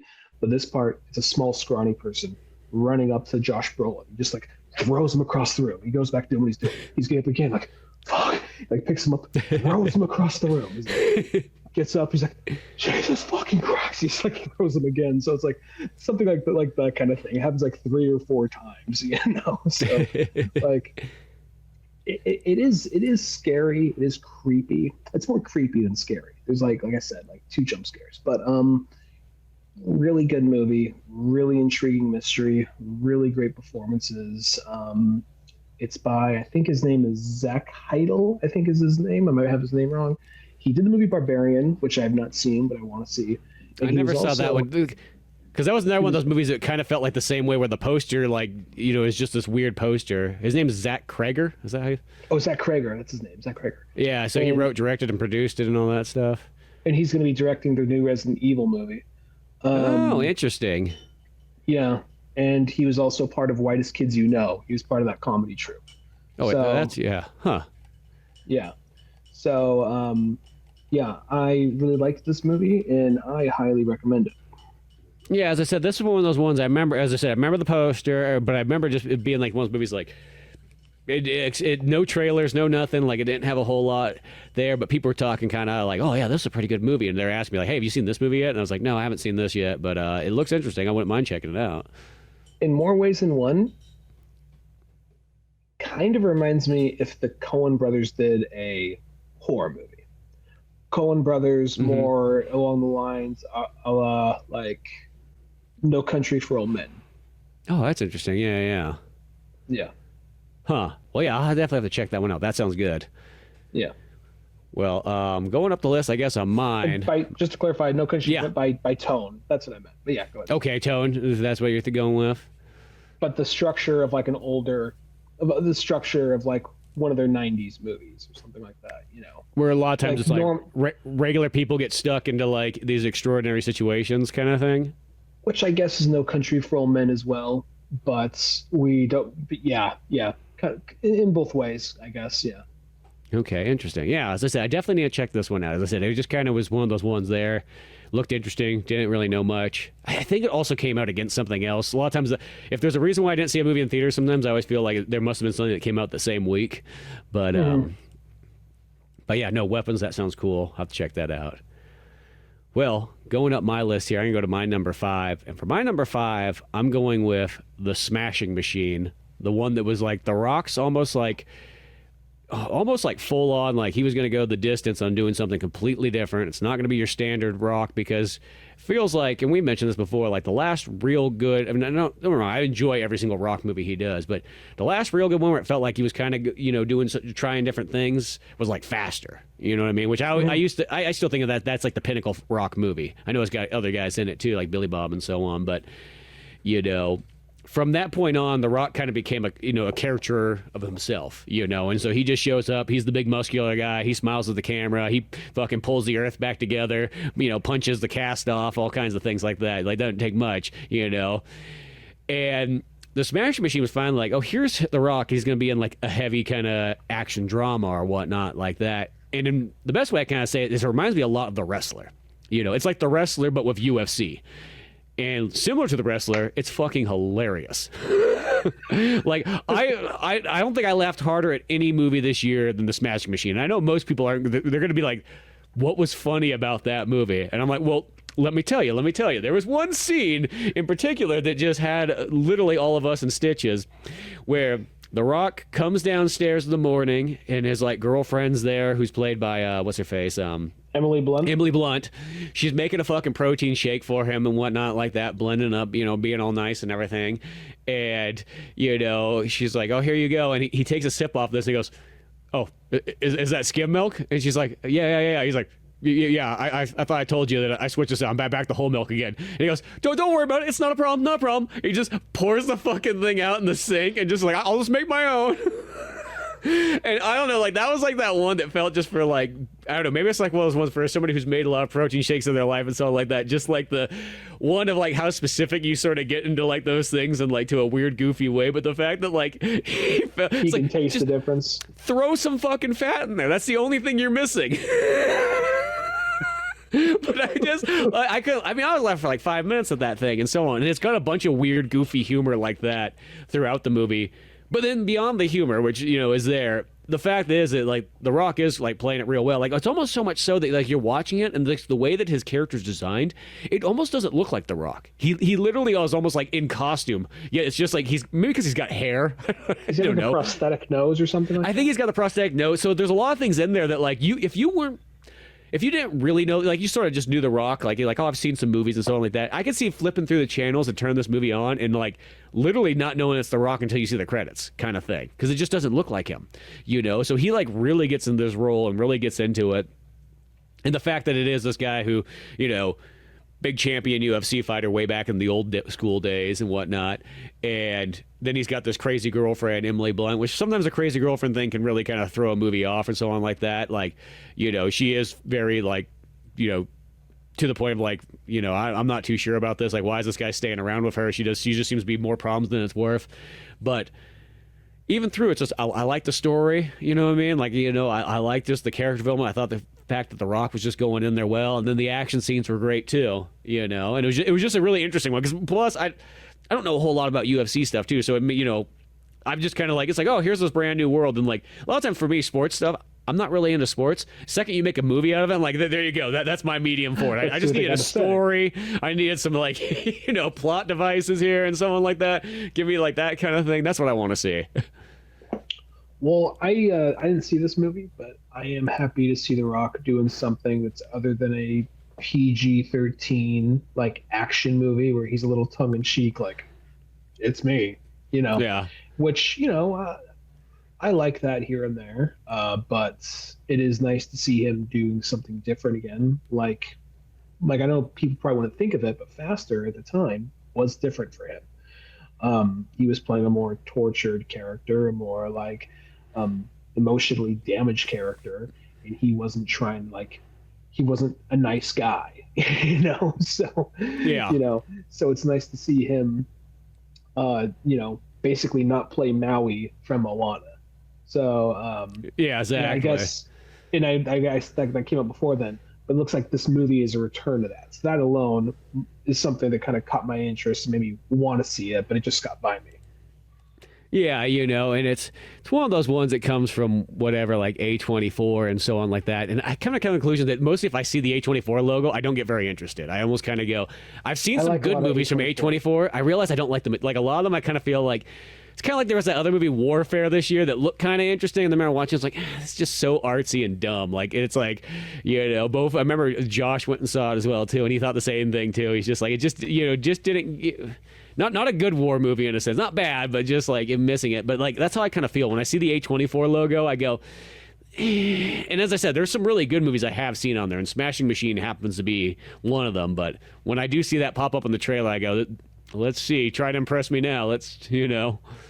A24 lets me know I have an idea of the kind of movie it's going to be. It's probably going to be a little artsier, but it could also, they've had some more like bigger actionier type stuff. Like even though it's kind of artsy, they did Civil War last year. But like A20, I think I might have one or two A24 movies on here. I don't know for a fact. I don't entirely remember. I mean, I generally like A24, but it's not they can't all be winners, you know? Yeah. I'm not sure. They kind of remind me of like Blumhouse, where like when I see that pop up there, I'm like, yeah, probably not going to care for this. Blumhouse, it's just like shit on the cheap. Now, Blumhouse has two movies I really love. They have Get Out and they have Whiplash. Get Out and Whiplash. I love both of them. But see, and that reminds me of like A24. Like I really liked X, and I really liked The Smashing Machine. You know, those were really good. They did Tusk. Oh, did they do Tusk? Really? That must have been like the early days of A24. It was early days. They did. There's a lot of movies. Usually, a couple A24 movies usually make my list every year, and I can't think of. I don't know if any of these are A24. Looking at them. But like Weapons might have been, but I don't know. They're like, I generally like them. But at the same time, they're not always great. There sometimes are the couple of like, just sure, whatever. I can't think of like they do a lot of horror films. I can't think of a notable A24 off the top of my head movie other than some of the other ones we talked about. But yeah. I like them way more than Blumhouse.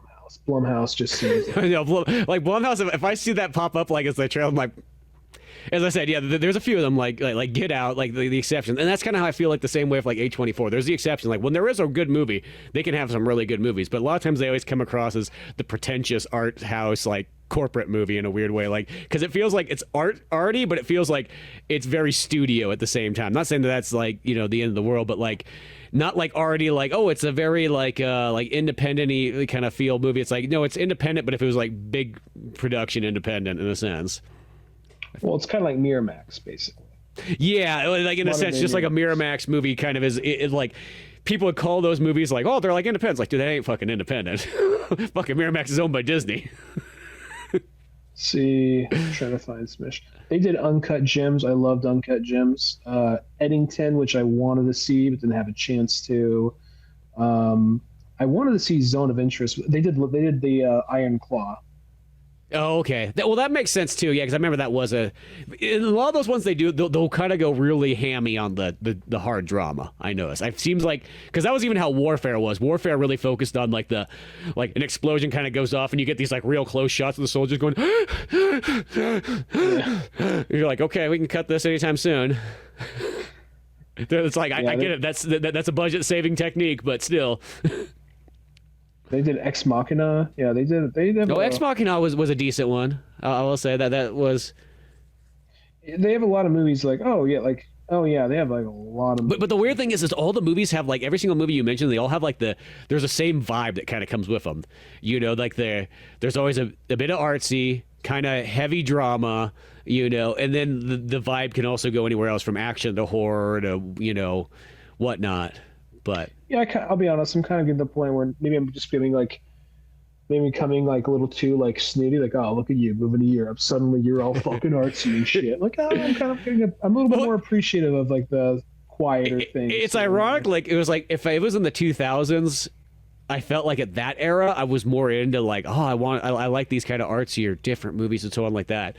Now I'm at the point where I'm like, no, just like I want good action. I want fucking people punching each other in the fucking face, guns going off, explosions. You know what I mean? And just that stuff done really well, like it's a fucking theatrical symphony. I still want that. Don't get me wrong. I still want that shit. I just have more of an appreciation for just shit being quiet for a minute. Just like it's so loud. But in general, I do still like a good action movie. I like seeing shit get fucked up still. But yeah. Anyway. Yeah, I'll let you get to your number 4, Phil. Yeah, Smashing Machine's mine. As I said, I think it's well worth it. I think you'll find it fucking hilarious because you like The Wrestler the same way I liked it. Because that's what it is. It just reminded me of like The Wrestler, but with UFC. The Rock fucking pretty much being like a Mickey Rourke, where he's just like, here's The Rock doing something. This is based on a true story. based on a true story. So a real life dude who did literally just beat the living daylights out of people, but was a real nice guy. Yeah, I think that's the thing that's funny too, because he's the guy. He's such a fucking nice guy, like the character, where he's just like that. But then like if somebody throws him off, like he has no problem just like smashing shit. So it's like just a funny thing, and just seeing The Rock play it and whatnot and so on. I think that dude literally appeared on the podcast, and it's just like maybe it's like, oh, it's like I think it was like the Chris Jericho one's like, oh, here we got the guy from the Smash Machine. It's just like, oh, that's interesting.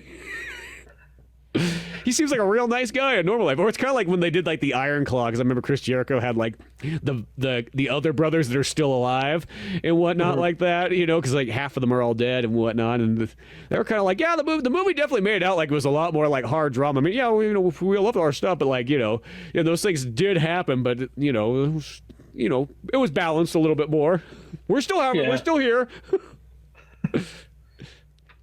Yeah, I'll have to check that one out. So my number 4 is Companion. Companion, huh? I don't even think I even heard of this one. What did this come out on? This actually might be an A24 movie. Actually, I don't know for a fact. This one's actually this went to theaters, but I think it came out early, like February or January. It is I guess another kind of horror dark comedy sort of. So I wish the trailer didn't. I'll tell you. Oh, I do remember this poster. See, this came out probably the same time that I went to go see Flight Risk. Okay. So A20. So I don't know. I said A24. So I don't know. No, it's Warner Brothers. Oh, it's Warner Brothers. Okay, cool. All right. I have a lot of Warner Brothers movies on my list this year. This one, it's like, so I wish the trailer did not advertise this, but it's there. So if short and simple, I really liked it. Anybody else who just wants to go into this movie blind, don't watch the trailer. Skip to the next one and don't watch the trailer. Anyway, so what happens is it's this guy with a girlfriend, and they're going to meet up with some friends in this like fancy cabin away, and it's the girl just seems kind of flighty and kind of like, oh my goodness, isn't everything so wonderful? Just kind of old-fashioned-y, kind of out of touch with her, out of place. And she's just kind of really shy and just kind of like meek. And you find out as it goes on, like, she is actually a robot. She's a robot, basically a fuck. She is a robot. Roboto. Yeah, she's basically a fuck doll.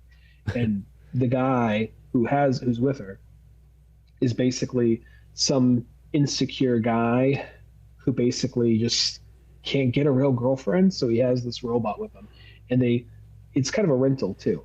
So they basically I don't know why that seems like that. Like, hey, you got those late fees coming. You haven't got her back here yet.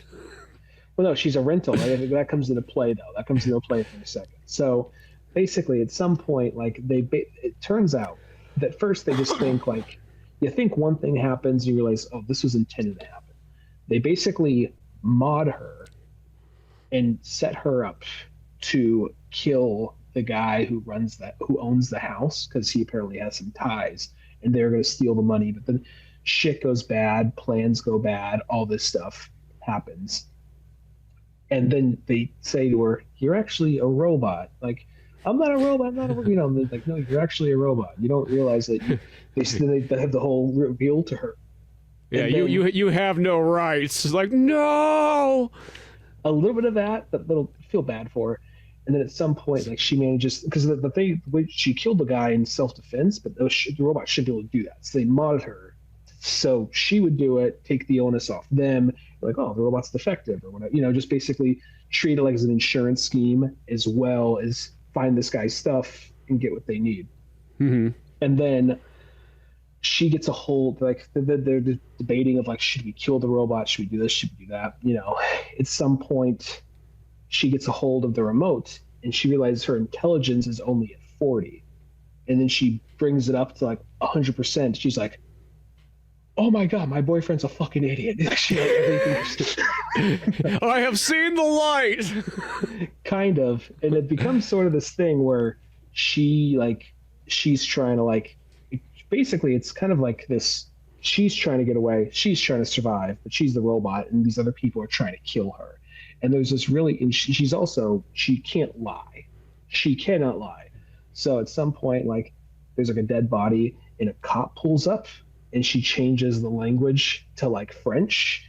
And the cop's like, hey, so what happened there? And she basically says everything in French, but says it in a way where she's trying to like, yeah, sorry, I don't know.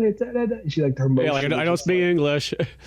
Her motion is I don't speak English, but it's just kind of like it's all in French, and she's saying, I killed 3 people, this and that, da da da da da da. You know, it's like, that's okay, fine, that's good. Yeah, so there's kind of like a sense of dark comedy. There's a couple other twists and turns in the movie, but it's a pretty fun movie. I really liked it.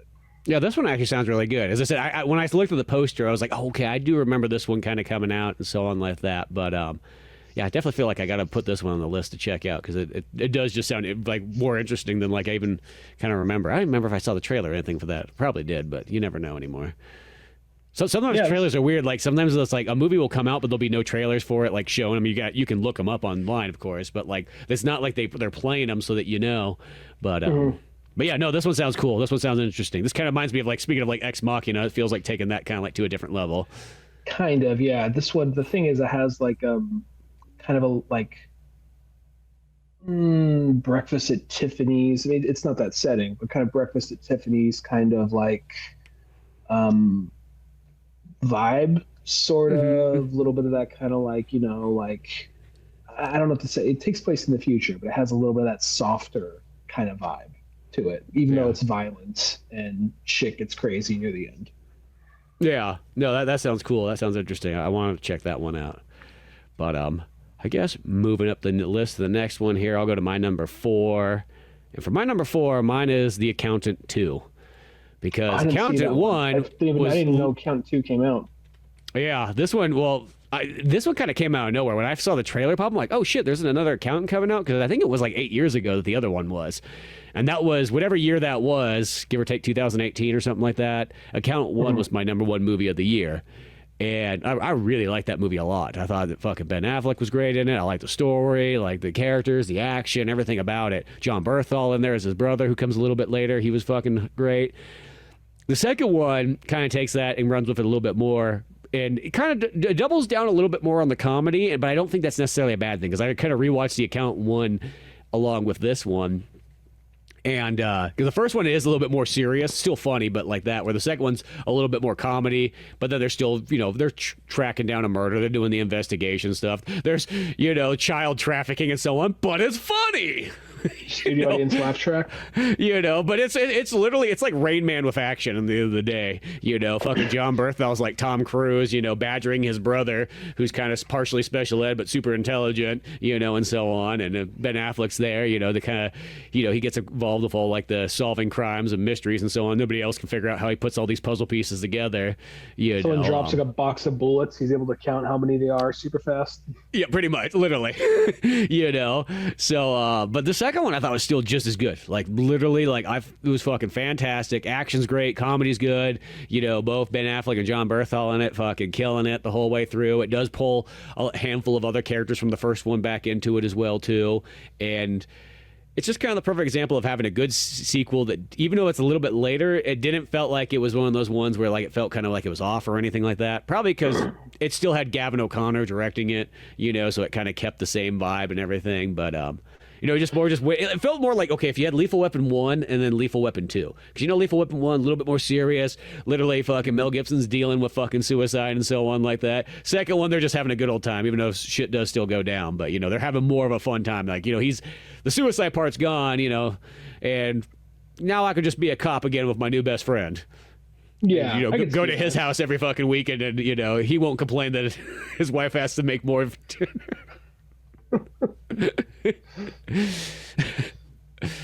Just sit at the head of the table like, I got that. Just steals like Murdoch's seat. Yeah, one of those things there. Asking the kids how they're doing in school. Yeah, but no, I thought Count 2 still fucking great. Action's solid in it, you know. Everything about it's good. There's some just really funny scenes as well too. There's like one great one when it sort of introduces John Berthol's character back in it. Is you just see him sitting at the edge of this table, fucking eating ice cream, talking to this, you know, lady of another country and one who barely speaks English, and he's like, I don't know why you're complaining so much. Like he's like, you're fine. Look, you're doing good. We're fucking talking movies here and stuff. I'm giving you cool facts and so on like that. He's like, but you know what? You're not helping out anything. You're just not a good conversationalist. You know what? I'm out of here. He throws the ice cream thing down, and as he walks out, you just see that, like, all these dead bodies that he obviously killed right beforehand in that scene. You know, and they're just strung about everywhere, and this lady's just freaking out because of that. You know, so yeah, no, I just thought it was real fun and fucking just a solid action piece. I forgot that came out this year. I have to check that one out because I did like the first one. Yeah, no, he just kind of came and it was like, you know what, fuck it, you know what, Ben Affleck, he's always solid, so. Yeah, so I'll keep that in mind. Because I think that's on HBO or something, or Prime or something now. I think it's owned by Amazon, so it should be on Prime. Okay, I'll have to check that one out. We're moving a little faster here. My number 3 is Superman. And I just really liked it. A little bit of Grant Morrison in there, a little bit of Grant Morrison All-Star Superman, a little bit of Grant Morrison New 52. I kind of got the vibe of that, as well as Donner and everything. Yeah. Plus, I just fantastic first step to the new DC universe, and just really liked it. Yeah, Jimmy Olsen bangs everybody. Yeah, Jimmy Olsen fucks. That's his original title. I remember that was when I was just kind of watching that, because at first it's so subtle at first, just like Jimmy Olsen's just kind of there. He looks across the way. There's some girls. They kind of have that just kind of looking at him. And the next thing you know, it's like more of those scenes kind of happen throughout it, and you're like, oh, Jimmy Olsen. They made Jimmy Olsen like the redhead player in this. It's like if fucking Ron went to like Hogwarts and stuff, and he's like every single time Harry comes back in the room, he's just got a different girl there. So didn't you see the sock on the door? Well, the scarf. We wrapped a scarf around the fucking door. What's wrong with you? Yeah, you wrapped an invisible scarf. Oh, yeah. My bad. Good point. I thought the doorknob felt funny. It was a little sticky. Yeah, I'll use that sock. I need to get a little bit of pre-cum action. Yeah. But yeah, Superman. Jimmy Olsen. Yeah, no, it was I really liked it. I thought it was a fantastic superhero movie. It kind of did what Superman movies should do, which is give you hope at the same time. Like, I was a little afraid they were gonna do that thing where maybe you gotta do something bad to do the right thing, Superman. But this is like, no, he was right. You know, like, I like that part when like Lex Luthor was like, I know people were complaining. I heard someone complain about Lex Luthor's bad guy speech gets cut off by Crypto at the end. But the thing is, like, I like that because it was just like he's been saying his bad guy speech the whole movie.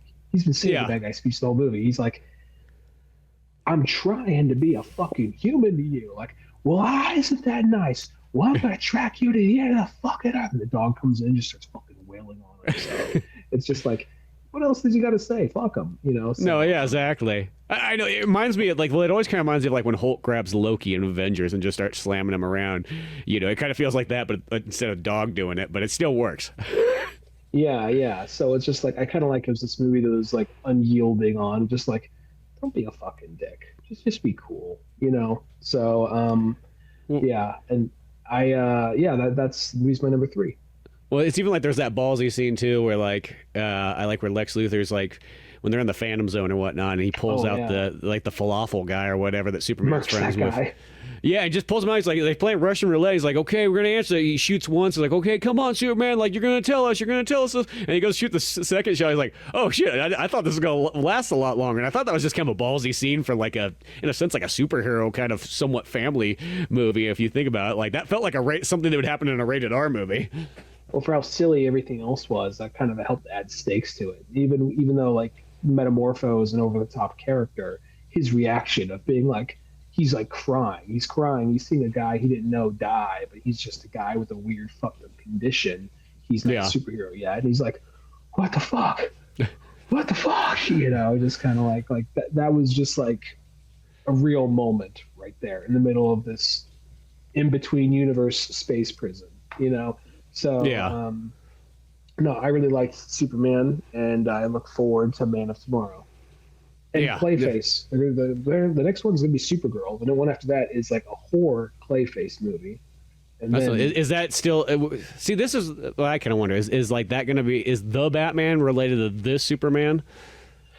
no, they saying he's nuts, but then there's some things have been a little dodgy about answering questions on. So some people think that like they keep on saying like, no, it's going to be its own separate thing, and then there's some people saying like, maybe, you know. So, but it seems like right now it's its own the Batman, its own separate thing, and Clayface is basically just going to be. They say it's not a superhero movie. They say it is a horror movie that takes place in the world of superheroes. It's a body horror film, of course. Interesting. So, and that's going to be after Supergirl. Well, and it does kind of make sense. Even though don't get me wrong, I like the Batman quite a bit and so on, but it is still like in the weird kind of like alternative thing where I feel like the fit in the Superman one, you'd almost have to you'd have to lean in just a little bit more, like, you know, like, because this Superman one plays it pretty much, you know, pretty close to like comic books and so on like that.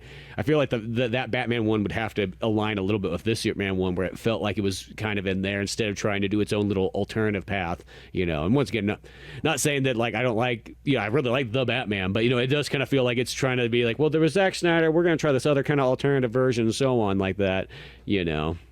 It feels like it kind of could though, because if you look at Batman Begins and look at Iron Man, like Batman Begins and Iron Man, I mean, one's flying around in like, you know, a mech suit, but yeah, they don't seem like that far apart from each other. But then one ends with like a more grounded kind of like city siege thing. The other ends with fighting a purple man and saving the world with a magic glove. So it's like, you know, I feel like it could get there if they wanted to.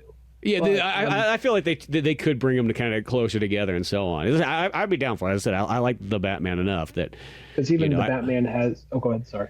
Oh, I was just gonna say, as I like that one enough that it would be kind of cool to see that continue instead of doing that thing where like you jump ship every time, but. Who knows? They might be trying to make it that perfectly aligned universe for those that go with Batman, Superman, and so on. Well, the Batman's going to continue. It's just going to be its own, like 3 or 4 movies. They're just doing cool. 3 or 4. They're going to do 3 or 4 the Batman movies, and then there's going to be like, just the DCU Batman. Okay, interesting. Yeah, that works for me. I wish they would do kind of more. I think about that with Marvel all the time too. I wish they would be fine with doing like, hey, here's some like just different variations of it. Like they don't have to all like interconnect. You know, this story could just be its own separate like one movie arc and that's it. And then some of these other ones interconnect. And you know, I wish they were able to do that. I know that's probably confusing to like the regular audience, but that's always what comic books sort of feel like. Is, you know, you'll have the continual story, but then there'll be these ones that just kind of do their own thing too. They're saying they're going to do that with the Batman, where it's its own separate thing. It's Elseworlds, where the stuff it's going to have its continual one in that. But we'll see when it comes out. Yeah. You know? No. I'll look forward to that. But yeah, Superman. That was your number 3. Yeah, your number 3. So my number 3 is this a perfect example of a movie that I have once again no idea where this appeared at initially. It was not in the cinemas. I don't think it was tied to any streaming platform or anything like that. Just kind of came out of the blue. And that was the Deathstalker remake that came out. And I have the original Deathstalker from like 1983 on like one of those like 4-pack sword and sorcery, you know, sword and sandal type like action. So, you know, because I remember when I was watching Beastmaster like a handful of years ago, and I was like, what other movies are kind of in about the same ballpark, same time period in the 80s and everything like that? And of course, when I looked it up, it was like, okay, here's this other one. So I bought that 4-pack there. And I watched Deathstalker back in the day. I remember it being good and everything like that, but it didn't stick out to me. Like I only watched it once, so it's like I don't remember it super well going into this remake here. But this remake, like I kid you not, and it has Patton Oswalt in it. He plays like the little like almost like Yoda-like sorcerer guy who's with him. But everything about this remake was just like so fantastic. Like it was one of those ones. It was 100% how I would want to see a movie kind of made this day and age. Like they used real effects, real prosthetics, costumes, puppetry, animatronics, like all that stuff was put in there. So it had that feeling of being like an 80s movie, but actually being legitimately feeling, because when you just actually use the real effects, it's amazing how much it makes it feel like, oh, that's what it is, and then you have the big old sword and sorcery kind of battles and so on like that. So then the violence is really good too. So people are getting their heads sliced off, a lot of gore, all that kind of stuff. Top it off, the soundtrack has like this heavy metal guitar solo type thing going on.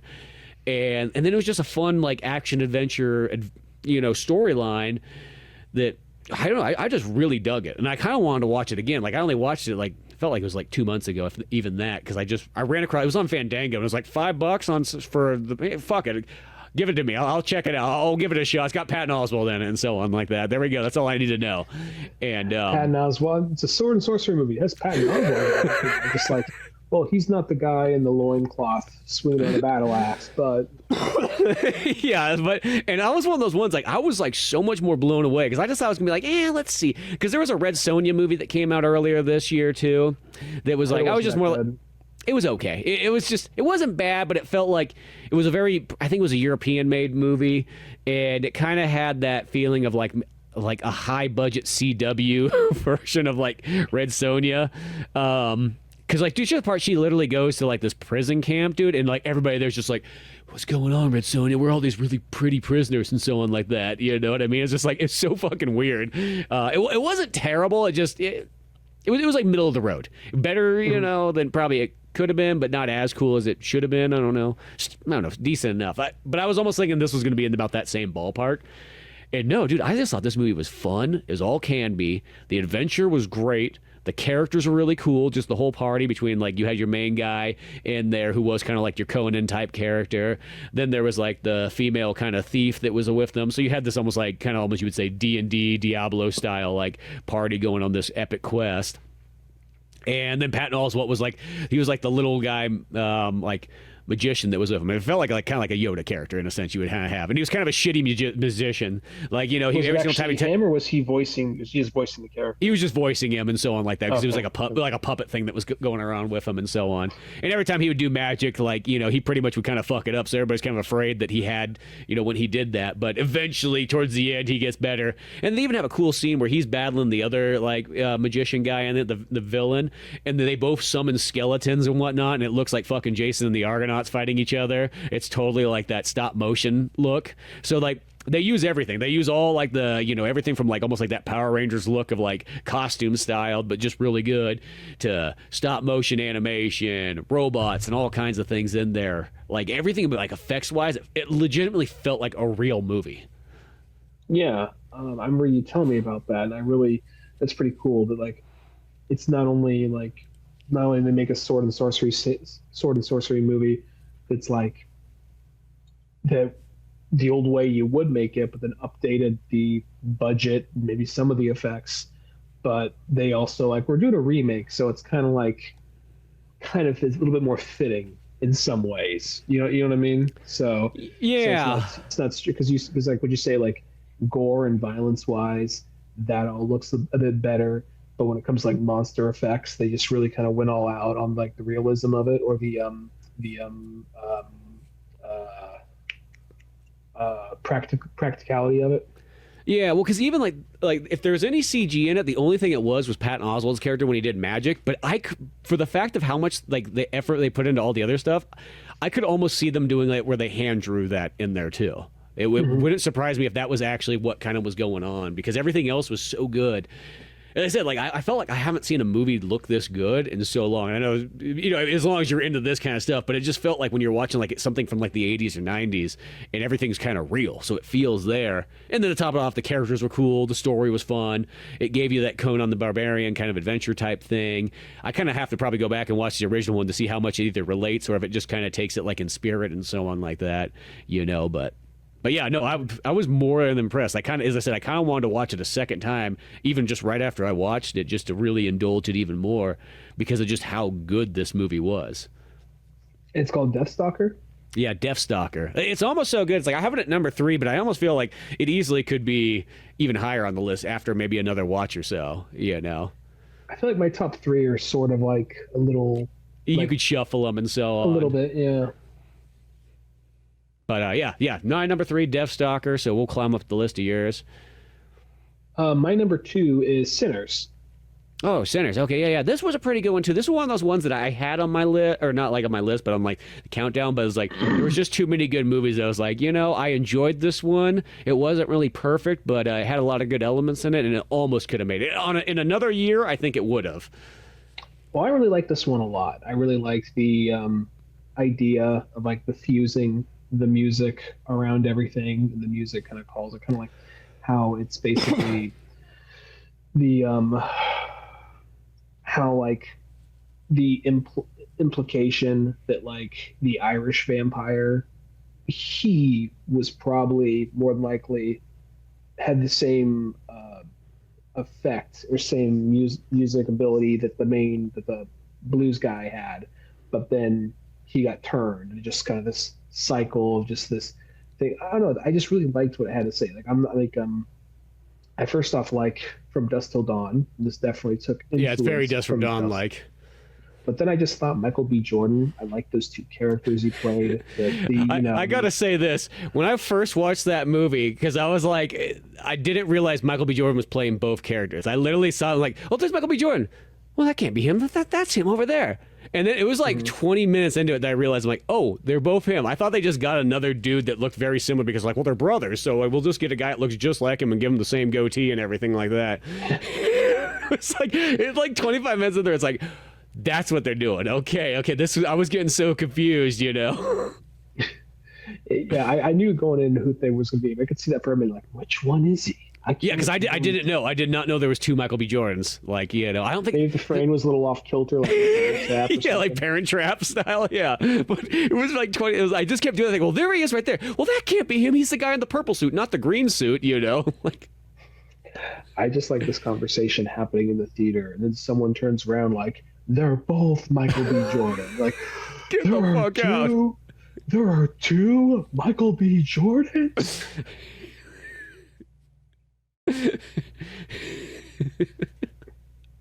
Yeah, it's just one of those ones. It's like when I finally, it took me a good moment, but then I was like, oh, okay, well, now I see here. And no, Michael B. Jordan, like, literally carries this movie so well through this. Like, for sure, like, that part's badass. Both his double characters. It's like you get two characters of that. Well, you get like the smooth, no nonsense, like, businessman. You get the shit talking like guy who's looking for trouble, and then you basically get the monster, and he does a good job of like playing all three of those. And the whole cast did a fantastic job. Delroy Lindo, I liked his character a lot. Haley Steinfeld, I think her name is. I think just the whole thing, because I was really invested in just their stories leading up to it, and just like the thing of them trying to start up a juke joint, and then the vampire stuff. Like, I think this would have been almost an interesting movie just with this stuff going on without the vampires. I do wish we got to see a little bit more of like the Native American vampire hunters, because that in itself is just a cool concept. Yeah, because they're only there for a brief moment. They mentioned that like cultures that can commune with the dead or travel through time via music, whereas like there's African shamans, there is Irish folk singers, and Native Americans. Those are the three groups they mentioned. So I was just like, that would have been kind of cool to see a little bit more of the Native American, like, vampire hunters in that. But who knows? It was still good. You don't want to overstuff the movie. There's already a lot of characters in the movie. Yeah, and it is kind of a long movie, too, at the same time. Yeah, and it wasn't exactly like... everyone was already pretty interesting in the movie. There's already a lot going on, so I get it. And it is kind of like, I wonder who's going to make it out. I'm like, oh, wow, only really one person makes it out. It's got really too much. Well, if that one stupid bitch didn't open the fucking door, let them all in. That's the thing, though, because I will say the one thing is like they, she said the thing, she basically, because by that point, her husband's part of the hive mind, and he basically threatened to go after their daughter. So in that moment, it's kind of like, obviously you don't want her to do that, they have to get. I appreciate how much this thing sticks to the rules. Like you have to invite them in. Yeah, they use the really old school vampire logics that you don't actually see too often in modern stuff anymore. Yeah, like I think I saw it in like Fright Night, and then I saw that like in What We Do in the Shadows. Like off the top of my head, those are the only ones I could really think of. And I appreciate the dedication to how much they stuck to those rules for it. And yeah, she because the thing is, the husband said, "Well, I guess if you won't let us in, I'm gonna have to go see our daughter. She'll be very happy to see us, to see me, you know, and the rest of our new friends." So it's like I kind of get like, in the moment, it's obviously a lapse. Yeah, she's not thinking intelligently; she's thinking emotionally. But of course, you don't. You know, you're thinking about your kid. I don't. You know, not saying everyone should die, have to die for that, but at the same time, you're not. You can't tell that to like, listen. Your kid's gonna have to die. It just is what it is, you know. You'd be like Mr. Fantastic, be like, well, of course we're not gonna give up the fucking kid. Like, come on, people. Like, I'm Mr. Fantastic. You know, he just slides into the room, explains to them, yeah. You know, and of course it's like you just want to be like, how do we get to a big ass action scene? That's kind of like it. Somebody's got to do something stupid. Boom, action scene. Exactly. The gore is awesome. The action was great. I even kind of like at the end how the vampires, like, we're not doing this to be we're not doing this to be a bunch of fucking racist assholes. We're actually on the same side, you know. We really think about it. Where else are you gonna go? Like the bad guy, he was obviously a bad guy, but I thought he had like interesting bad guy logic. And even the point, he's like, the other guys that sold you this place, they're planning to kill you the next day. And then he just kind of waits around for him. He's like, oh fuck, he wasn't lying. They were. Yep. And he just like mows all these motherfuckers down. So yeah, I really liked that movie. That's why it's my number 2.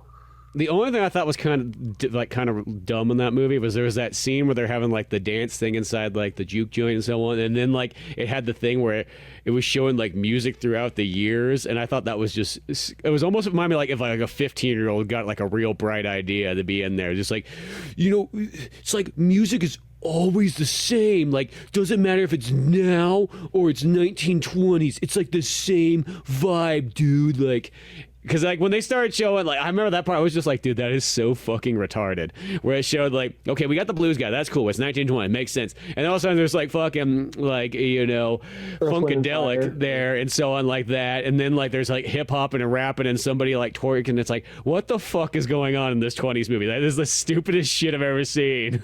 That's not the stupidest shit you ever seen. Well, no, I've seen stupider stuff than that, but it was still pretty dumb. It was like, that was like something I saw in there. Because this movie, I feel it has a couple of things that could be trimmed down a little bit. It is a little bit like almost kind of like over bloated a little bit. Like certain things, like some scenes could be like, there's like extra side story stuff that I remember. It's been a moment since I saw it, but I remember like could have been just trimmed back a little bit here and so on. But that scene right there, I was like, wow, that looks. It just reminded me like literally like some like, you know, teenager who thought they had the most like fucking prolific idea of music is all the same, man. Like it doesn't matter. It's not shown the same because the thing is they it's not like just this random thing, because they tease it earlier in the movie. They say it's something that could speak through generations, and I think it's literally going through, and you have to have the vampire wants to absorb that. So to show, okay, that's what it is, kind of seeing it, kind of like seeing music in a Dr. Manhattan kind of way. Like it is 1920s. I am, you know, this, you know. Yeah, we're gonna go all the way up to the 2025 or whatever. But then, like, that didn't ruin it for me. I liked that part. I got what it was trying to do, because the big thing of it is music, and kind of saying like it's showing the evolution of like basically like black music from you know, like tribal stuff leading up like from Africa to all the way to blues to, you know, even to rock and all that. So I actually liked that scene. It didn't really, it wasn't my favorite scene. I heard a lot of people like loving that scene. I liked that scene. I actually liked more of like the tension building up between them and the vampires. I thought that part, like, it's not exactly a song I'd probably put on a whole lot, but I thought the part when he's all doing, there's doing his little Irish dance out there, but all the vampires, like, their eyes are red, and the kind of, like, I thought that was actually kind of creepy, because if you're just trying to, like, hey man, some fucking vampires are out there doing like an Irish jig, and they're just wanting us to join in. Like, if you're like cutting through, like I'm cutting through the woods real quick, and like, hey, there's some music, some party going on. You saw a bunch of fucking vampires doing that shit. Like, let's get the fuck out, you know? So like, I thought that was kind of like that was kind of creepy. Like that song. Yeah. I like that stuff. As I said, I just thought that one scene was just, I don't know. To me, it felt like it really took me out of the movie for a moment. I was like, this is stupid. This is like, get the 14-year-old kid off the writing staff. I liked that part. It wasn't my favorite part of the movie, but I liked that part. Yeah. It was just, I was trying to show the evolution of music, how leading from this to leading to that. Yeah, I mean, like I get what it was doing. It was very like yeah, it's like duh. Yeah. Like it felt like one of those movies, you know, as I said, that's why it felt like a 14-year-old kid who just discovered that all music was fucking like came from each other and evolved. Like he just like had his mind blown all of a sudden, you know, be like Tommy, maybe you should put down the peace pipe a little bit more often. The peace pipe. I feel that's what a band teacher would explain it as in school. Like he's kind of beating around the bush in it. You know what I mean? Okay, gotcha. Okay. You know, band teachers are kind of goofy and weird like that. I was never in band. Oh, you're probably better off that way, maybe. But but no, Sinners was still kind of neat. As I said, I definitely didn't make my list, but I still liked it. I really liked it a lot, but no, yeah, that's my number 2, and I just, good time at the.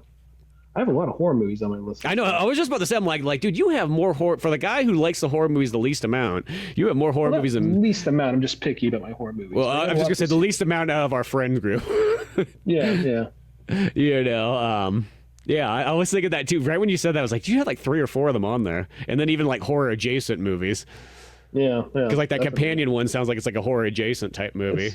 Companion's horror adjacent. Weapons is a horror movie. Frankenstein's horror movie. Wake Up Deadman. It's not horror movie, but horror toned kind of. So.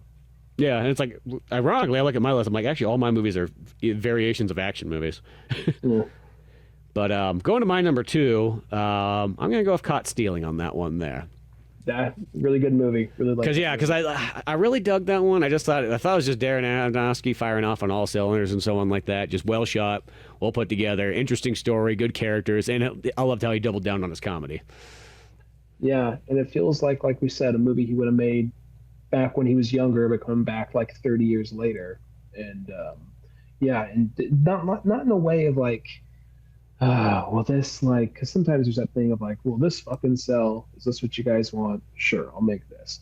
Didn't feel like that. It felt kind of like, you know what? I kind of miss the 90s. I'm going to go back to this.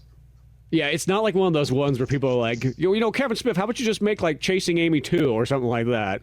Yeah, exactly. You know, and then, because even like when Kevin Smith has that, like, it's kind of like Clerks 3 and so on like that, decent enough, but like it felt like the magic was kind of like still kind of missing. You're not going to capture that again. Yeah, I know there's something probably personal in Clerks 3, but yeah, it's this, you know, it's not the same as seeing Chasing Amy or Mallrats or Clerks for that matter. You know, but somehow, some way, maybe because it's like, you know, it's this thing, it's like Caught Stealing kind of did find that magic of like an old time 90s movie. Probably helps also that it takes place in 98, you know what I mean, to give it that, like, if that's the year it came out, like I feel like that's sort of like how it's, you know, designed. And something we forgot to mention earlier, I like how it's a Giants fan, like a San Francisco Giants fan living in New York. I don't know, I just like that right there. Yeah, well, it feels like I can relate to that. I understand what this is. You know, if it's like any other baseball team, you're like, oh, okay, sure, but like, oh, it's Giants, or it's, you know, it's like A's. It's like, there we go. You know, local areas, but well, yeah, no, being surrounded by a bunch of Yankees fans, though, so that's the thing, you know. Yeah, well, and how serious, you know, in a sense, it sounds weird, but like, you know, baseball, yeah, it's popular in California, but there's so many things going on that it's just one of many. Where like once you get to New York, though, like that's where the shit is real. That's where baseball started. You know what I mean? You're at fucking ground zero there. You know, the Dodgers used to play in Brooklyn. Yeah. Yeah, so they did, weren't they? There's yeah, well, Mario Brothers, like, yeah, there used to be Dodgers here too. That's right. Yeah. Yeah, it's just the weird thing is that all those teams, it's almost like back, like, I guess back in the glory days in like the 10s, when if you're really into baseball, you didn't have to go that far to see every single team. I just realized Caught Stealing, as in stealing a base. I just realized that. Yeah, I didn't put that together initially, so. Yeah. Okay. Yeah, it's very baseball themed, this movie. Baseball and alcohol themed. Yeah. Well, I like because they did cross it, like when we didn't say this part, but he's like he's a functioning alcoholic, but then when he can't like drink anymore because his liver is destroyed, and he's just like, I don't have that much beer. He's just going through his house like, okay, I got this. It's just like everywhere. Yeah. Well, I guess it makes sense because he is a bartender, so he's got the one job that you can literally drink on the job, and no one's gonna really care. Exactly. Yeah. In fact, the owner guy's there just sitting at the bar, like getting hammered every night. And he's, this old hippie dude. No, Caught Stealing was awesome. I really liked that one. But going on to, we're on your number one now. We're the big one, the big dog. My number one. All right. My number one. I feel like my top three can get kind of like a little interchange, but my number one for time being, from feeling, for one specific reason, but like I'll get to it. One battle after another. Oh, that interesting. I saw this movie in theaters. I liked it. Don't get me wrong, but it didn't stand out to me that much. I want to hear your love for it. It is the funniest fucking movie I think I've seen all year, because Leo DiCaprio playing like a burnt out revolution. This is him basically playing like another stab at like a version of Rick Dalton, as well as him like almost playing like fucking Daffy Duck when you think about it. He is wacky. Because the thing about this movie is like the beginning, the first act, like this has like, because we talk about that a Darren Aronofsky comedy. There's also that Paul Thomas Anderson comedy, which is kind of in the same vein, which this movie is jammed with it. Like this movie is, in my opinion, and I think that they've even come out and said it, this movie's kind of like somewhat a comedy. Because when you it's definitely a comedy. If somebody wasn't laughing at this, I feel like they just clearly went way over their head. Like, just because, well, there's the part where he's like hooking up with like the revolutionary girl at the beginning. He's like, you like fucking black girls? You like fucking black girls? Like, yeah. Like, okay, we gotta get here. Like, he's like, no, we're fucking now. It's like, it's gonna blow up in 2 minutes. Like, we must make them quick. And they're going, and then you cut to like abrupt cut. She's got like a Tommy gun, like with a big pregnant belly, just like unloading. And then the thing about jumping forward, and then he is like this wash up, like former revolutionary who's just super high, who to some extent had never thought the call was going to come, but he's still a little paranoid. And when the call comes, he's like smoking a joint. He's like, oh fuck. Doesn't remember the code or anything. I forgot. He's like hitting it, like, me think. He like hits the joint again. I like how he gets mad. Like, dude, how am I supposed to remember this? It's been 10 fucking years, and then you finally call me. Yeah, and then he says to him, there's the part like after like the fifth or sixth call, and he's like because the thing is, the first few times he's like, the second or third call, he's like, look, man, we got off the wrong foot, okay? So, and then by the end of that call, he's like, fuck you, asshole, fuck you, And then he's like, at some point, he's just ripping into the guy, like he says, like, what is the fucking code? What is the code? He says, like, the code is, the time is, like, time, there is no such thing as time, but yet we are slaves to it regardless, or whatever. He's like, that is stupid, you fucking retard. If you had kids, you'd fucking know that's a bunch of fucking horse shit. Fuck you. Like, it's just like, just seeing him, like, it's like, this is just the idea of just, I already wanted to see the movie, but the idea, like, he's doing this whole thing in his bathrobe the whole fucking time. Yeah, literally. And then he tries to make it, he's like, he kind of comes to, like, I think there's also an interesting duality in the movie. It's like, yes, he's fighting for the cause, but he's fighting for the cause. That's what he's fighting for, the cause. Where Benicio del Toro, he's fighting for community. Yeah. And you see, like, how shambly and how he's just kind of like stumbling in. He's fucking up. He's like, we need a weapon. He just runs in the room like, oh, I can fight his nunchucks, like that kind of shit. And Benicio del Toro is fully aware. ICE is right outside the door. He's like, it's fine. We got a plan. I already called my guy. Bow before we leave. He's just calm as he can be. Just the chillest guy. Everything's going smooth because he's planned. He's been doing this. He's not taking a break. And for him, it's not about cause. It's about his community. So that's why it's going smooth. And meanwhile, like, Leo's tripping over his own dick. He's like, okay, we're going to go with these 3 guys here. And then, like, he goes with them, and they're all parkouring. And just the way it's shot. Because I feel like a lesser director would make, like, that scene, like, they would make that scene like he's chasing down the parkour guys. I feel like a lesser director would show, like, him, like, see them doing this, just all this silly, wacky shit, like jumping these things. And you cut to Leo, like, oh man, he tries and he fumbles.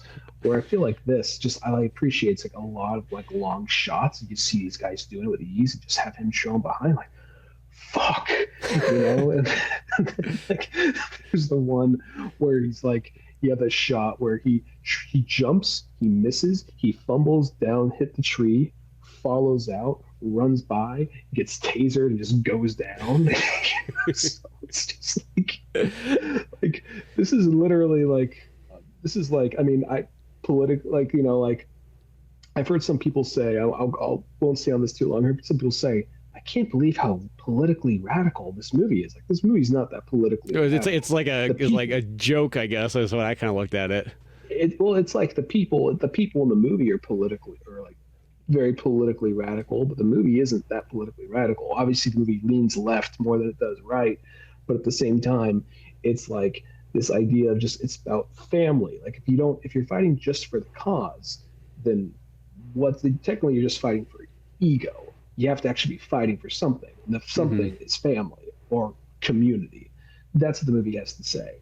Yeah. And I like what that has to say, because, you know, at the beginning you think the lady, she's all about the fucking cause. She's all the cause. When she gets caught, turns out she's not. Yeah. So, and then Leo, the thing is like, his daughter is kind of like, that's my dad's shit. I hear it all the time. I don't fucking care. And then she gets kind of pulled in, and she kind of gets radicalized. That's him that brings her back. It's like, he didn't have to be the action hero. He didn't have to be like, you know, the guy saving her, because she saves herself. He just had to be her dad at the end of the day. And I like that story. I like that come around. And even like Sean Penn was kind of Sean Penn was really good in this movie. He was really fucking good in this movie. And just like I don't know, all the performances were really good, and I was laughing so hard. It's like, it's really like, I feel like he was just aping Daffy Duck the whole time, like, just like the Leo, you know what I mean? Yeah. Like, just because for years we had I think we had 2 Leos. We had like emotional, intense Leo. That's Leo from Departed. That's Leo from Gangs of New York. Yeah, just very emotionally intense. And then you had like kind of like suave Leo. Leo's gonna be fucking something by the end of the night.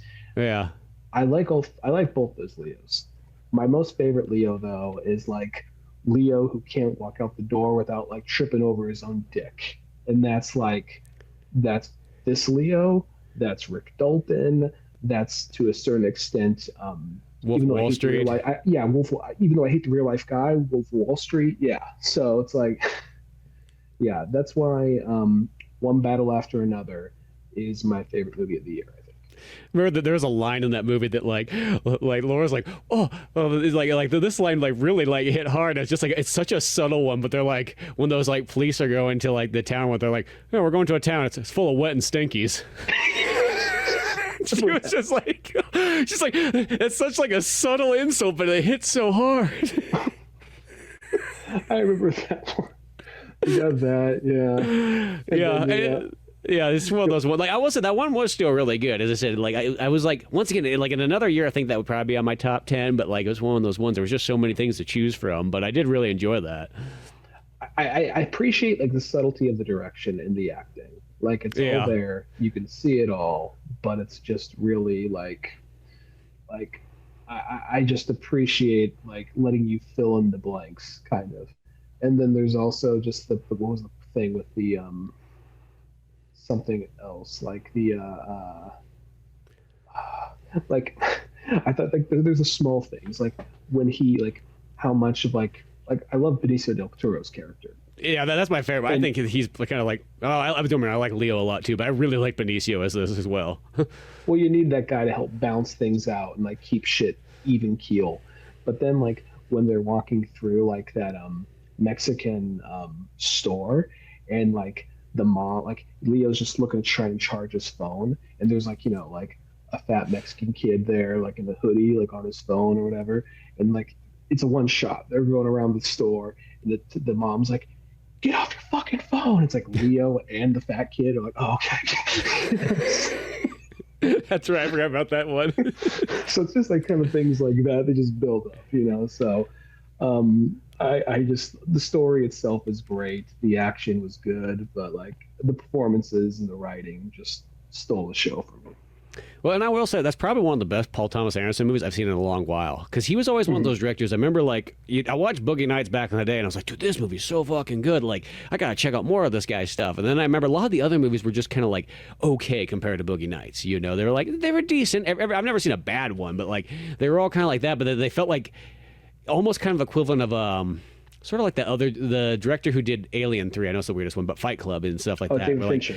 Yeah, you see Fight Club, and you're like, oh, that's really fucking good. And then you kind of watch his other movies, and you're like, his other movies are just kind of okay compared to that. And he's had more movies by this point, but I remember just initially, because even Alien 3 is kind of just okay. You know what I mean? So, like, they're not like one of those directors where it's like, you know, if you see, in a sense, like Tarantino, and you watch one Tarantino movie, and you go, well, what other movies does he have? You're not going to be fucking disappointed. You know what I mean? Like, you're going to be like, oh, there. Or Robert Rodriguez for the most part, you know, but like, I remember that was like Paul Thomas Anderson. Like, I couldn't find a movie that captured that Boogie Nights magic. And realistically, I don't know if I ever have seen one. But for the longest time, he had movies where, like, I dug them when I saw, like, so I'm like, I'll go see it anyways and whatnot like that. But they never really stood out a bunch. Where I felt this was like one of the first ones I saw in a while. Where I'm like, this one actually stands out really good. This was a good Paul Thomas Anderson movie. I like how he kind of similar to, like, once again, Caught Stealing. It's like he doubled down on his comedy, because that was always in his movies. But like a lot of times, you know, that might not be what they're sold as, like a drama, but you're like, you know, there's still some funny stuff in there. I mean, some people be like, what was funny about that movie? You know, they'll give you one of those kind of. There's a lot that's funny about The Master. There's a lot. The Master's hilarious, but that's also one of those movies too. Like, I could see some people watching and be like,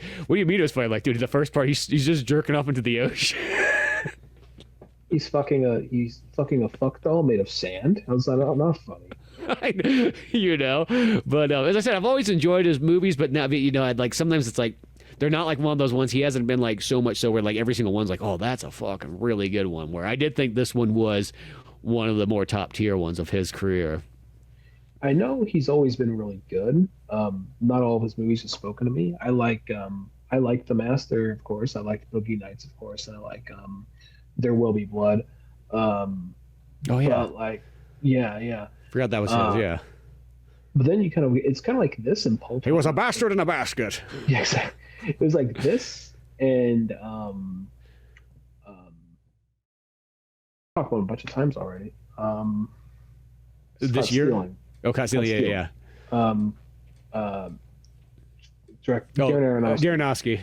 It's like these two guys who've been at it for a while doing something kind of like different from what they do nowadays. You know what I mean?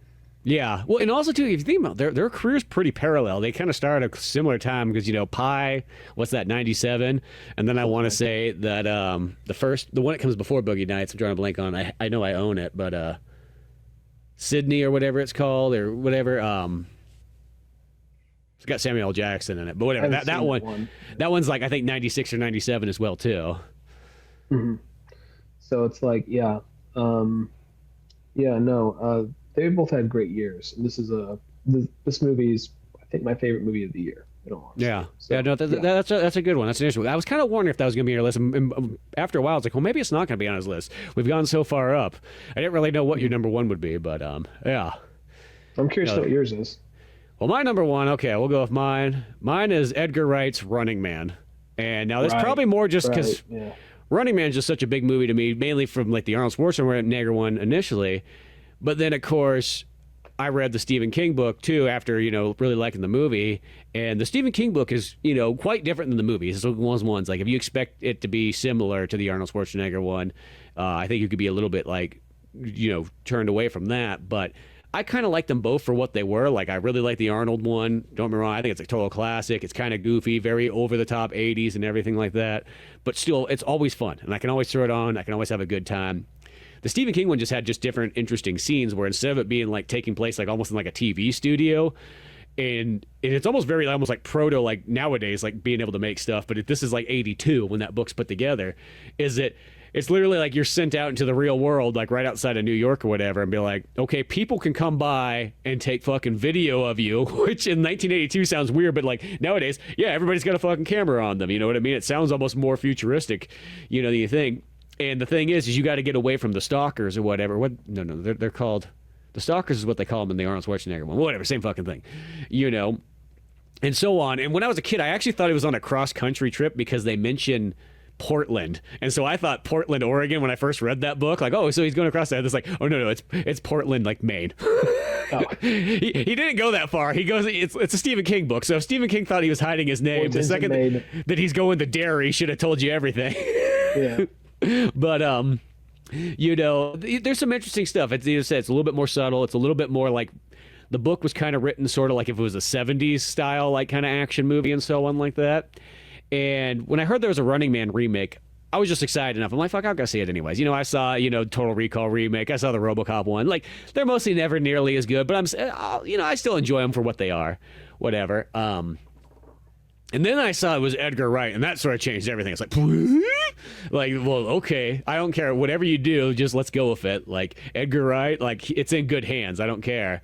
And what I really liked about it is it literally follows the book beat for beat. So once again, if the Arnold Schwarzenegger one's your real favorite one, you might be a little bit turned off because you're like, well, it's not the same thing. Like, what the fuck is this? It's barely even a remake. You know what I mean? But if you know the book, which very few people do, it hits all those beats in there, which was just kind of cool to see that in live action form and so on like that, and him kind of running around and so on. Yet you got Edgar Wright, so the action can be turned up a little bit more and be, shot real well. And then all the characters, even Josh Brolin's in this one too, which he appeared in like 4 of our movies that we talked about somehow. He's had a year. Yeah. Which I will say, he plays Killian, who was the TV host guy, in a sense, the main villain in like the Arnold Schwarzenegger one. I really think, even though, don't get me wrong, Josh Brolin's great as it and everything like that, I thought it was a little bit of a loss. Like, you should have got Arnold to be that. I think Arnold would have been really good as the villain in it. That would have been the perfect way to bring him in there. He has a light cameo, as in you could tell he's the president because he's on like the money, but which is cool. But I felt like, dude, that's the only kind of bummer, as I would have been like, man, if he was, if Arnold was the bad guy in this one, I think he would have totally, because he could have been, because it was, he's like, Josh Brolin's, only like maybe like 15 years younger, 20 years younger than Arnold anyways, even if that even, but whatever, like the dude who plays the pretty much Ben Richards in it, he does a fantastic job. They capture the whole thing of that he has the whole family issues, why he signs up, because he's trying to get this medicine for his daughter, and the only way he's going to be able to make some real money is you got to join the TV show and, go along with it and get that kind of smash TV, that old school, like, let's take, before American Gladiators almost like that, where we're going to take like, game shows and turn them up to like the violent level and whatnot. But no, I thought this was one of those ones where like, it's a really cool like alternative remake to have alongside. Like, it complements the Arnold one really well. It's not like you're just getting a straight remake. It's not like you're watching like the Total Recall one where it's kind of like the toned down version of the Arnold one, where I know that one's supposed to be more in line with the book, but you felt like you're kind of missing out and stuff. This one felt like it gave a lot and still kind of kept going. The only thing that's kind of weird is even though it hits all the beats, the ending, which I thought was the most unique thing about the book back in the day, and it feels kind of like spoilers, but I know I've talked about it on the podcast before, is I thought this is the most interesting thing about in the book, is that Ben Richards eventually gets on a plane and literally hijacks it, and his goal, because everything's kind of gone to hell by this point, his daughter's dead, they're not getting anything like that, he got lied to, all this stuff, so he decides the one way he's going to stop this is he's going to crash this plane into the TV studio, and it's like even super 70s, like he literally crashes the plane, TV studio blows up, book's over, cut the credits practically. Like, that's like how it goes. And I always thought that is such a ballsy ending and everything like that and so on. And in this one, they have it like that, where it's like, oh shit, he's going to go for it. And then they slightly change it in there and kind of make it just a little bit more like, safer, kind of happier ending in a somewhat way. And I was like, oh, okay, I can go along with this. But I that was almost like the biggest takeaway I liked from the book was how ballsy that ending was, Yeah. But it still works. But and I'll say this. If you didn't really have the book's context in mind, you'd be like, okay, cool. That would work. That's really neat there. But just for myself, just was like, I was waiting for that. I always wondered what that would be like. Even the Arnold Schwarzenegger one is if he did that at the end of the movie, just out of curiosity. But no, this one I thought was actually really good. And once again, it's Edgar Wright. He's literally probably the director one of those directors, almost like a Tarantino, that I cannot think of a movie that's not pretty darn damn good. His worst movie is still a pretty good movie, I guess. Edgar Wright's one of my favorite directors, so it says a lot that I was not able to make time for it this year, unfortunately. I was surprised able to see some of these movies I did see, actually, in all honesty. I really wanted to see this one, but I'm going to have to probably wait till it's streaming or so. But, and this one's too, it's if you didn't see it in theaters yet, it hasn't been on sale or anything. I noticed it stayed at that $25 mark. Because as well as I was like, shit, this movie, if it goes down to $10, I'll buy it digitally. I don't care. Sure, give it to me. I enjoyed it that much that I wouldn't mind just having it that way to watch it over. But no, I really like this one a lot. I thought it was really good. I was planning on seeing it, but then a babysitter got sick. I'm like, oh fuck, okay, But such is life, Yeah, yeah. But when you get the chance, check it out. I know you'll like it and so on like that. As I said, the only time is I feel like you always got to give that kind of pre-context of if you're thinking too much like the Arnold Schwarzenegger one, you might be slightly disappointed. I feel like that's the only thing is But if you go into it with okay, it's going to be like the Stephen King book, that kind of changes it. I'll keep that in mind. I never read the book, but I'll keep that in mind. It just looked like a fun time. Plus, you're right. Yeah, it's just that. Well, as long as you just know it's different, don't expect it to be where the hell's fucking Sub-Zero? Where's Jesse Ventura at? One of those things. But yeah.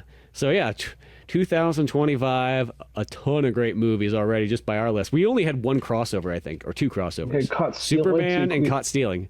I think that was two it. Crossovers. So that's probably the reason why this episode's almost 3 hours long. Which that goes to show, and then and that's just there were so many other ones and so on like that too. You got any honorable mentions? Honorable mentions. Let me pull up this honorable mentions. At the risk of getting into another tangent, let's see here. Thunderbolts, Fantastic Four, Predator, Killer of Killers.